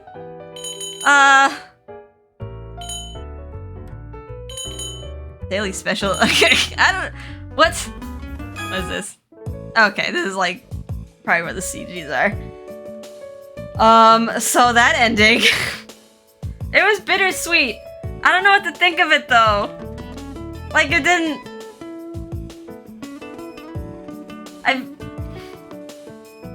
Like everyone else is happy. Like all their worlds are fixed, so that's great. But it's incredibly bittersweet that like Kotone essentially died and became a planet. It's like and then poor Misyr became a human, so like his lifespan is shortened. So like they're not gonna be able to live together for very long. And I just feel like it's like it's a tragedy waiting to happen. There was no like happily ever after. There's like one's gonna die and one's gonna live forever. Well, I'm gonna say Misyr. Okay. Well, oh yeah. I wasn't expecting Misyr to turn into a human. That was kind of neat though. I didn't expect Kotone to become a planet. I guess I can just think of the jokes like, dang Misyr, your girlfriend's so thick. She's a literal planet. But yeah, maybe there's hope. We can always like maybe in our minds like twist the headcanon because technically this is the canon ending, right? It's the last one. We could probably twist it where maybe Mikado does enough research to be able to, like, revert planet Kotone into a human because he's trying so hard to turn Ku back into a human. Or, I don't know, maybe Il can use the spirit furnace to, like, reconstruct a body for Kotone. Maybe we could do that and, like, keep her mind intact. It could just be, like, reconstructed angel Kotone. We'll go with that. We'll just make our own headcanons. Anyway, these are, like, the specials. Devilishly delicious eggs and toast. Berry breast Cobb salad. Event CG, Q&A. Oh god, there's a lot of stuff in here. Oh, this is from Misyr. Complete CG has been unlocked. Ooh, we get pictures. Okay. Good, we got all the CGs, which makes sense. I guess if you want to look at them again, they're in here. Okay, we can. This is Canis. Canis didn't have a lot. Wow, they gave Misyr 43. They gave Canis 24. Oh, all the memories. Il, they gave 35. 35 CGs for Il. 31 for Misyr. For Ignis. Rindo got 38. Oh, we got one for Noah. Or others. Which is mostly just Noah. And for some reason they put Ignis's wolf form in here as well.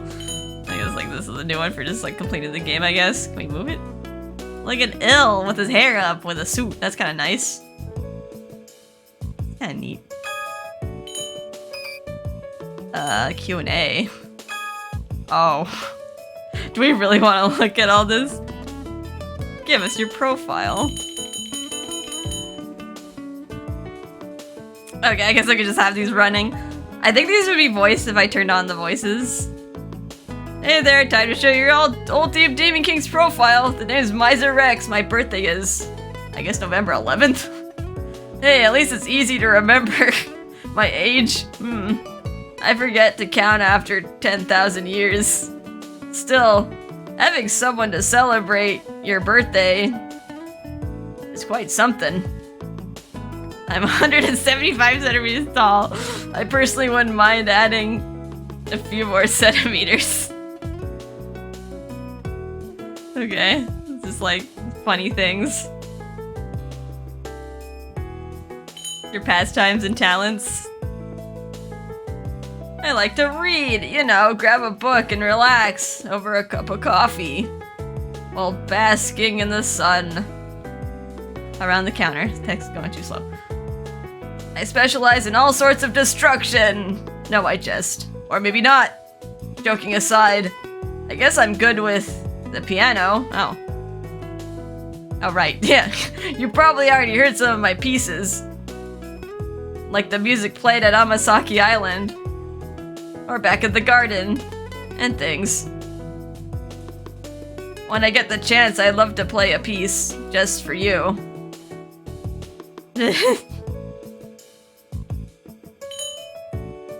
What do you like, Misyr? Let's see. It's got to be music. The jazz playing at the cafe is really good. It's really soothing. Did I say soothing? Snoozing is more like it. Especially when I sleep easy, listening to the jazz. It's a bit embarrassing, so keep it a secret between you and me, okay? Also, I guess the time I spend drinking coffee with you brewed just for me.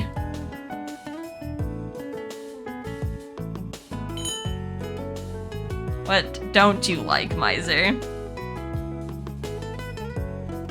This is a tough one. I've lived long enough to pretty much shrug at most anything that comes my way. If anything, I don't like relying on others. Mind you, the others here scolded me about this. I've been able to handle myself all this time, and I lived my life without much help, so I guess I'm Not good at asking others for help. Oh god, and thanks. Like the text can't keep up. What foods do you like or dislike, Misyr? I love myself some coffee. No surprise there. Oh, and I like it black. I also make sure to choose food that pairs well with coffee. As for what I don't like, there really isn't anything I don't like. Mind you, my number one choice is the coffee you make. Just for me.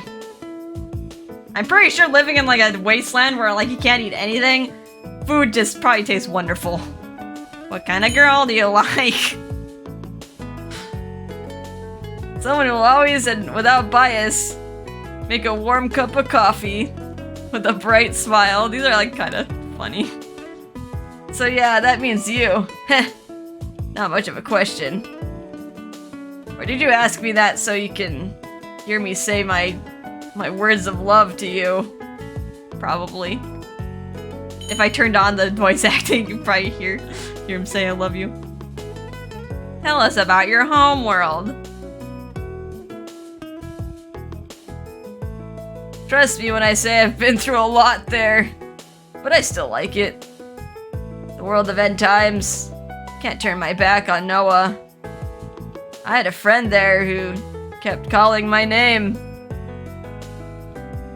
while burdening sorrow beyond imagination. I need to make sure that I don't let my happiness cover that truth and keep it in my mind forever. What's the biggest surprise in the human world? Well, let's see.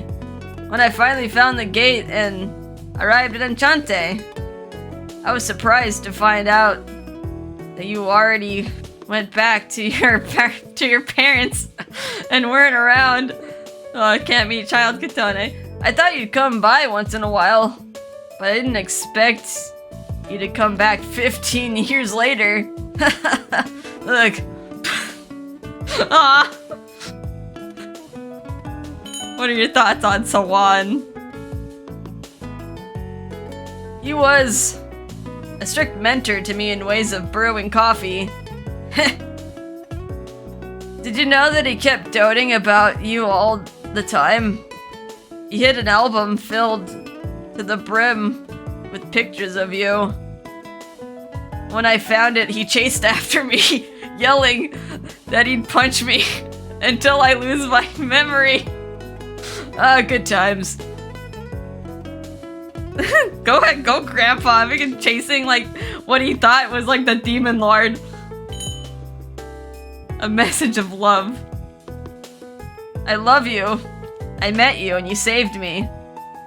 Now that we've bonded both heart and mind, I appreciate whatever miracle that happened to make it so. Before we end, let me say this. I'm happy that I met you, my dear owner, and Destiny. No.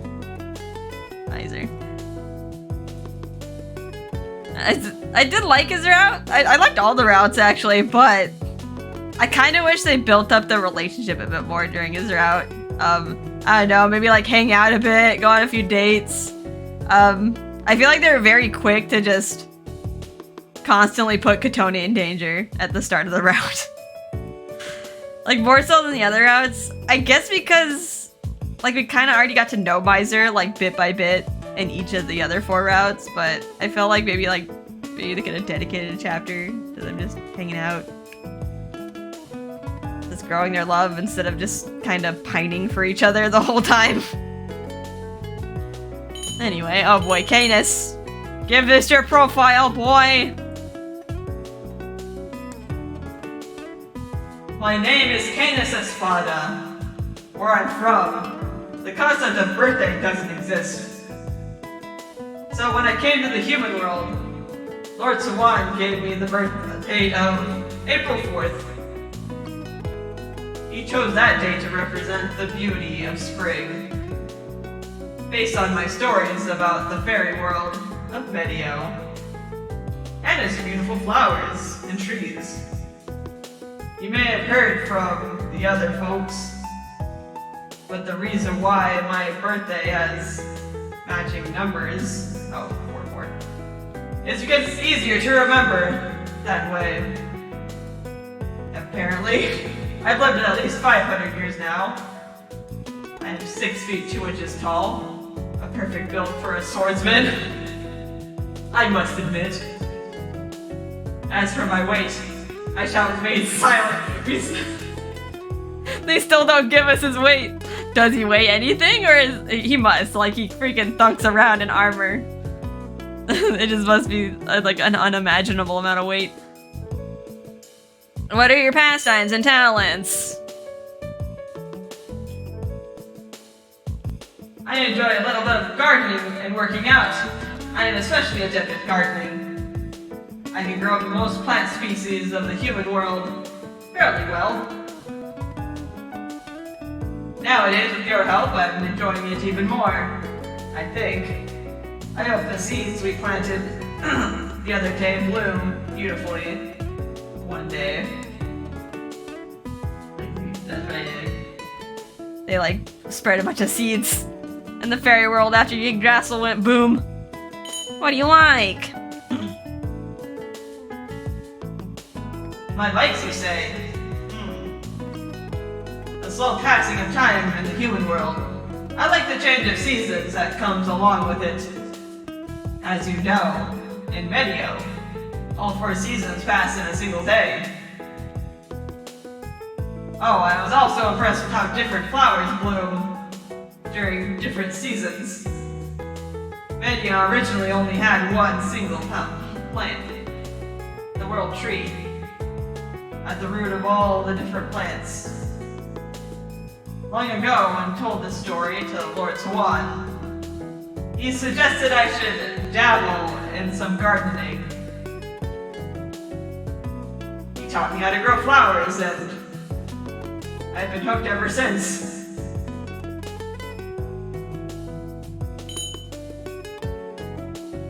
Alright, what don't you like? Swimming. Doolahans can't swim. Rather, they cannot float on water. Now that you mention it, remember when you and I fell down a waterfall in Medio?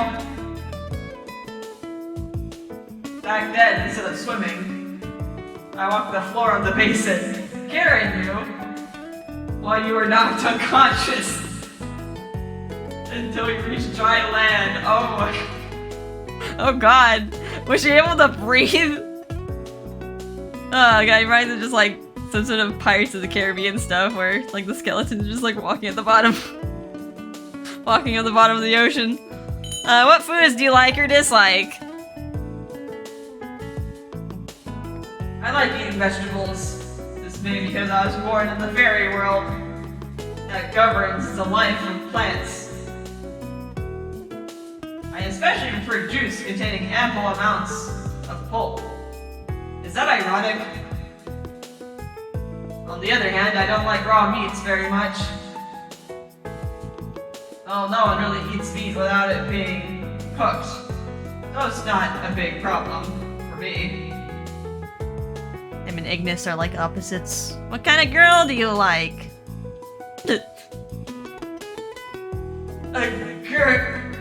You really want to know, huh? Romance is not a concept fairies are familiar of, and I've never thought much of it. In other words, sir, you are my first love, and my ideal woman. Oh, that's sweet. Tell us about your homeworld. At first sight, it is a peaceful and beautiful world. It's lovely to see my comrades live their days happily. However, I have witnessed the horrors that were hidden in the shadows firsthand. I sincerely hope that the world tree would never rampage again, and the truly beautiful world will continue on forever. Alright, what's your biggest surprise about the human world, Canis? I must say, the existence of children and growth of humans. There are fairies who appear to be young and premature. But for non-aging entities like us fairies, the change of appearance, according to the flow of time, is rather foreign concept. Thus, I was gently shocked to see a child that I have come to know change in height and even personality in just 1 year. Was he like a moody teenager? I mean, that's kind of weird. Like, I mean, he's gonna have to get used to it, right? Like, there are still ways for like fairies and humans to like interbreed because like Karya exists. I'm guessing he's gonna grow at the same rate as like a human. 'Cause he's like in middle school. Alright, anyway, wait, did I already say that? I think I already said that, right? Yeah, okay. What are your thoughts on Sawan? He is my savior. No amount of time is enough to express how grateful I am of him. Despite me being non-human and appearing out of nowhere, he took me in as any other customer and gave me a place where I can belong. Needless to say, Enchante is now a new place of belonging, where I can be myself thanks to your running the place. And finally, a message of love. I am not good with words, hence I haven't much words to tell you. And so I'll say this much. From the depths of my heart, I love you. You're the bride, not for the royal tree, but for me. As your knight, I shall never yield. I love you, my one and only beloved. Oh, it's like that like message is totally just for fans who just love the voice actors. Alright, I know these are kind of long, but I figured we should probably look at them. Hey, Ilfado, give us your profile. My profile, you say? Very well. As a simple introduction, I am Ilfado de Rie. Originally, I had no name, but right now, I am ill of Enchante. My birthday was decided by Misyr and Sawan as July 7th. They say it would be best to go with some sort of lucky day, so 7/7. They just make up birthdays for everyone. To be honest, I have no idea what it means, but if everyone is happy with it, that's enough for me. My age. That must mean time elapsed since creation. In that case, it's been several thousand years. My height is 177 centimeters. Haha, unexpectedly tall, right? People are often surprised. He does kind of tower. He does fly as well, but he does kind of tower of Kotone. What are your pastimes and talents? I wonder what it could be. My interest is of course otome games. I mainly favor and play those of pure love genre. I also enjoy collecting goods. My talents? Manipulating things related to machines. I can even program apps and software. You know. Also singing, I suppose. You praised my singing voice, so this voice and my singing. I became a little prouder of it. What do you like? You, of course. It's not that kind of question. I see. To me, you're what I like the most in the world. There's no mistake in that perception. Other than that, I know. I like viewing scenery from high places. And people act with kindness. As for things I'm into lately, imitating humans I see on SNS. Everyone is so full of individuality and emotion. So it's very enjoyable. What don't you like? I have little confidence in all forms of housework and chores. Although I would like to improve going forward. Also, I can't handle otome games with lots of hopeless bad endings. The man and woman in love, and everyone around them. I want them to find happiness in the end.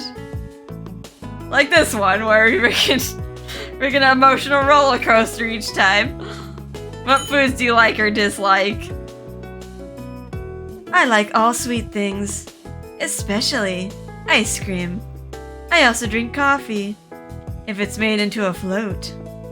Sweetness and coldness, the sensation of brain fatigue being soothed, is pleasant. On the other hand, I can't handle meat. By my nature, I have some resistance to the act of eating meat. It's like Ignis is the only boy who loves meat in this establishment. What kind of girl do you like, Il? You, of course. You saw me not as an angel, but as Il. You are very kind. I like you quite a lot. In my thousands of years of life, this emotion I've learned. For the first time. I cannot even imagine another romantic partner. Tell us about your homeworld. Heavenly World Calm. It's a beautiful yet cruel garden of a world. At the time, I had no emotions, and I barely have any impressions left in my memory. But thinking back now, while they sing of perpetuity and peace, I think that world is terribly warped. Yes, same. Biggest surprise about the human world. Let's see. First, I struggle to match the cycle of human daily life, especially meals and sleep. Angels are perpetual after all. It took me many months to learn it completely. Other than that, I spent almost all my time in my room to play otome games. So I didn't have any other surprises of note. I wonder if he even needs to sleep. Could he just play games all night? What are your thoughts on Swan? Thinking back now, Swan was very considerate of me, despite me being able to do nothing. It must have been much trouble looking after me. I regret I could do nothing to repay him. I should at least offer my prayers of gratitude to him.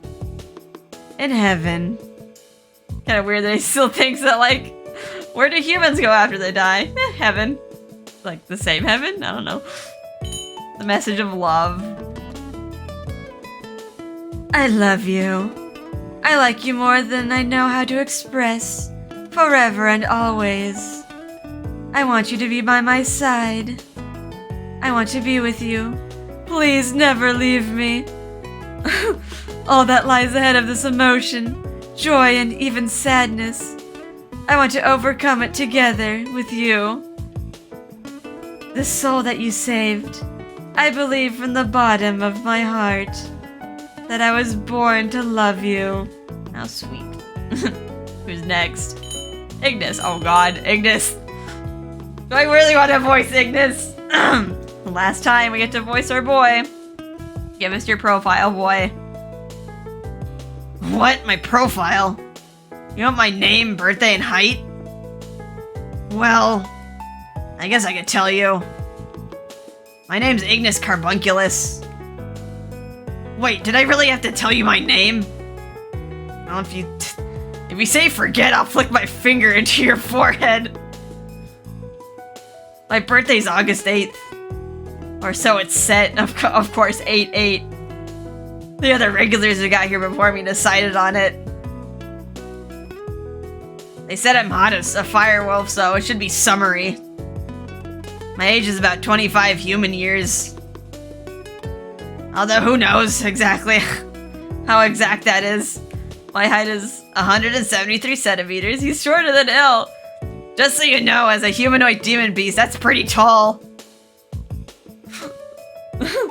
Oh, he's a little bit shorter than ill. That's kind of funny.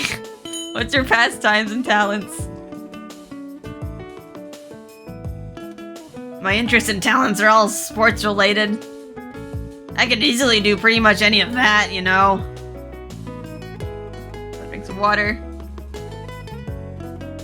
I also like watching sports. As for other interests, right, I like collecting cool shirts. If I find anything that would match you, I'll buy it. What's with the face? Don't worry about the money. I've got it. Wait, how? Does he work? How? I was like wondering, like, I understand like how ill has like a bunch of like heavenly gold. That's kind of like on theme. But like, what does Ignis barter? Does he, like, how does he get money? Or does he like just get a part-time job in the human world? What do you like?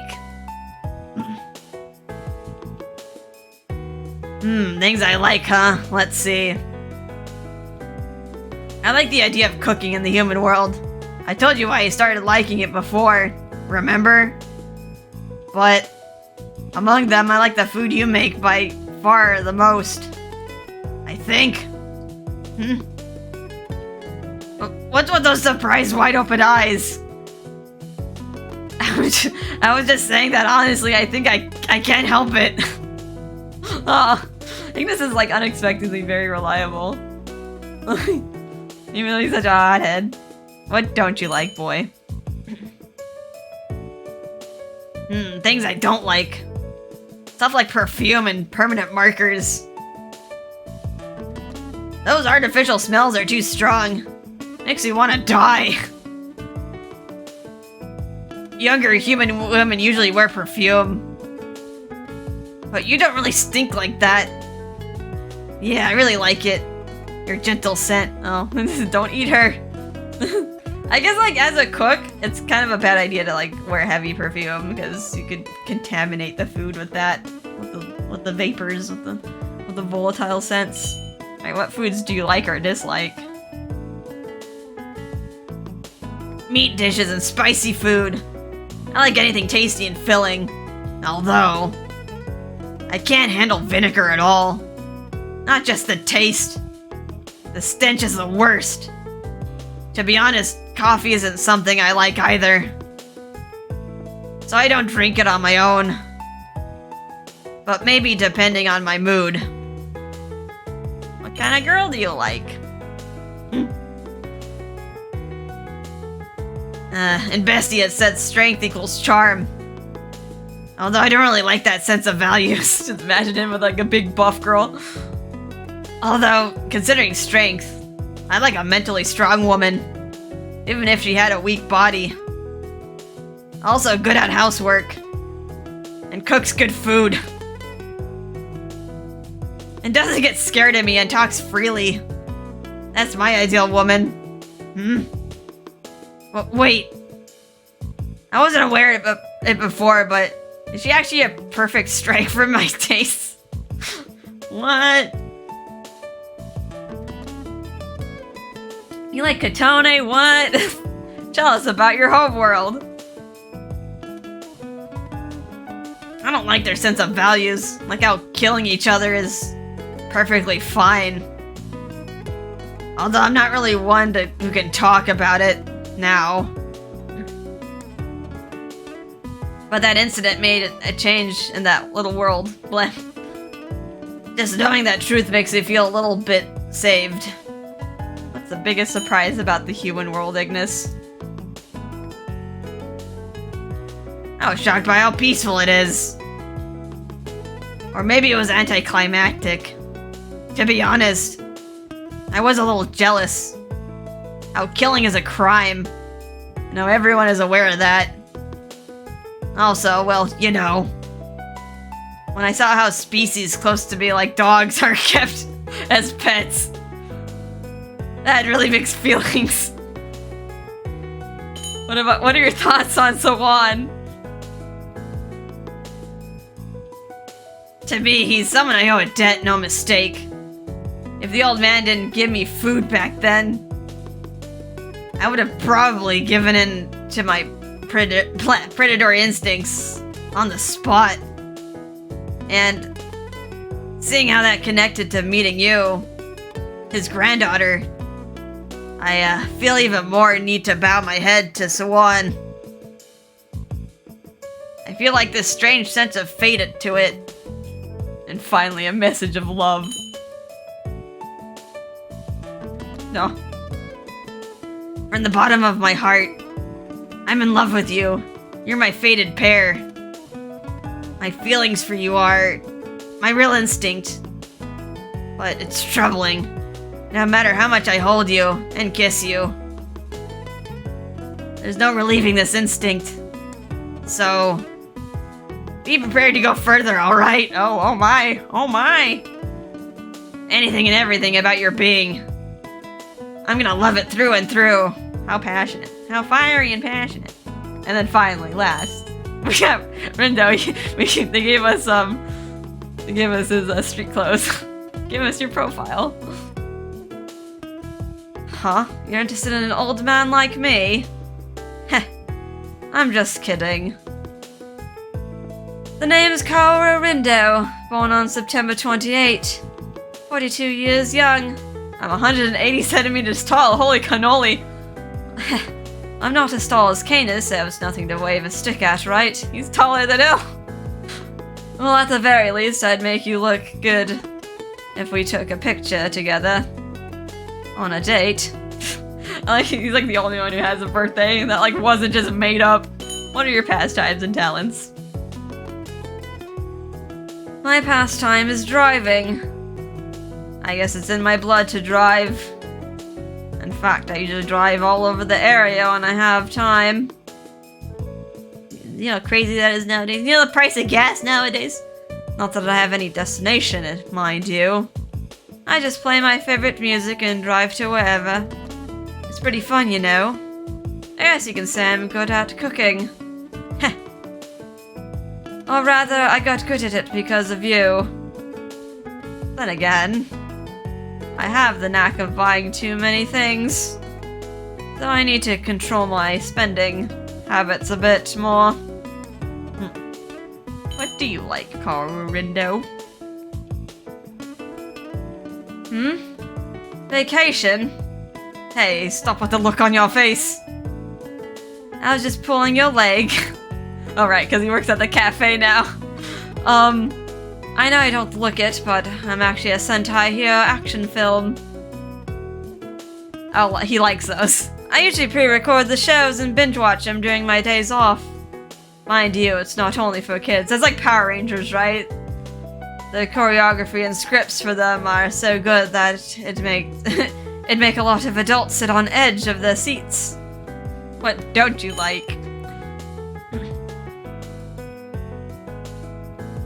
What I don't like? Well, I'm enjoying it now, but I was pretty nervous when I first started to monitor Misyr and folks. In particular, talking with Misyr was pretty stressful. I mean, I can't tell whether he's serious or not about turning me into dust. Oh, and honestly, I don't like working overtime. I know my job sort of requires it, but I don't really like having a life where I can't cut myself completely away from work. I know he's like always on call. What foods do you like or dislike, Rindo? What I like? Nothing can beat drinking after finishing a long day at work. I'm not talking about alcohol. I'm talking about coffee you make for me. Of course, not alcohol. That said, I like my alcohol too, in particular. I have a taste for a great tasting wine. Ah, that's right. I got a perfect bottle for you to drink. Once you're old enough. Wait, is Kotone not 21? Would you like to celebrate your coming of age with it together? Weird. What kind of girl do you like? Easy there. Bold, aren't you? You're my first and only love. If only it was that simple. Saying that wouldn't be completely true. I'm pretty old already, and I had my share of love relations, too.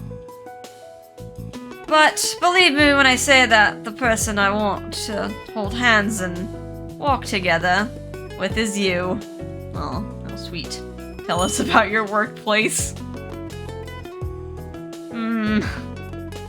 The benefits are solid. If it's the only job that didn't have so much overtime. Also, if they only actually checked their ranks for spoilage. The place still got a lot of improvements to make. What are your biggest surprises about non-humans? Because he already lives in the human world. What surprised me most about non-humans? It has to be when I found out that Enchante housed boss-class characters there. Getting to know each and every one of them was quite something. It made me realize that I'm dealing with unique guys, even by non-human standards. Oh yeah, I guess that makes the human owner there the big boss of the crew. Yeah, it was your grandfather, Mr. Swan, who wrangled them and kept them in check. In that sense, he was the biggest surprise of them all. What are your thoughts on Swan? Mr. Swan? Now that I look back, he kept his eyes on me a lot. This is a bit embarrassing to say, but I'm guessing he saw me as his kid or like his grandson or something. Then again, that motley crew of regulars, along with the cafe patrons, were probably like grandsons and granddaughters to him. Him too. Didn't have that many like female patrons. Unless he had like regular human customers as well before like got completely cut off. A message of love. I've regretted a lot throughout my whole life, so I want to change what I've regretted into something precious that marks the path that I've tread in life. Of course, with you alongside me, you're my true love. Please take my hand. I want you to live your life next to mine and tread together with me forever. I love you. Oh. Alright, well that's like little extras here. What else? Ending movie? Wait, was there an ending movie? Oh, is that like the credits? I don't know if I want to play the credits. Oh yeah, I think it is the credits. Opening movie. This. Every time like the credits roll, I get content ID'd. Probably already too late here though. Kinda interesting to see like the food that they like too. Like, have like a salad for Canis. Fado has a bunch of souffle pancakes. And like a nice sweet dessert. I don't know if that's like gelato or something. As like Ignis is just meat. It's like maybe some miso soup. And water, probably a Coke to like wash it down. Power Rindo just has like a nice little wrap there. And a kind of balanced. And then coffee. Just coffee for the others. Misyr? Okay, not just coffee. It'd be funny if Misyr was just a cup of coffee. Like based on how much he just like goes on about coffee. Yeah, he's like a normal breakfast. Oh, yeah. Nature's best kept secret galette. Oh right, the dictionary. We got music. If you want to listen to the music.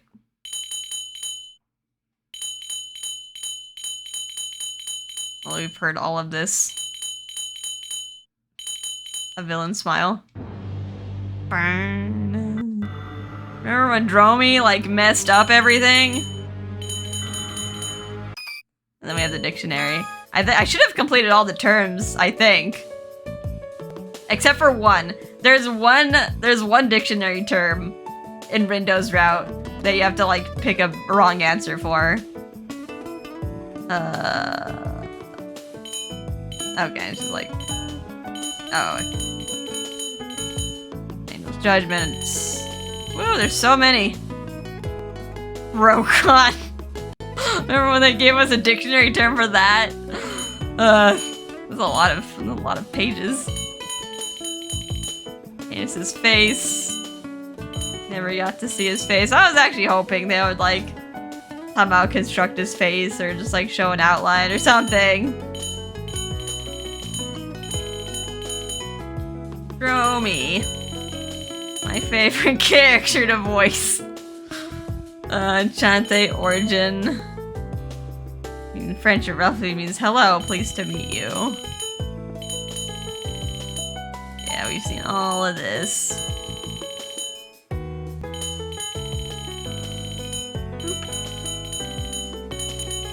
Yeah, this is the one term we're missing. It's pretender.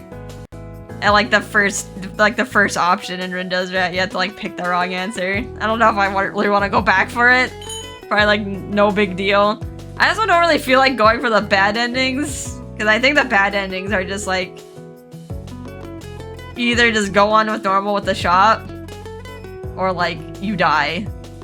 But there's like no CGs, so like I don't really want to go back. Unless like you're interested. Some of them are funny. We did the bad end for like the prologue where Kotone's like, I don't even like coffee anyway. Slime, Spar Toy. So many terms. Okay. That's pretty much it. So yeah, finally ending things off here.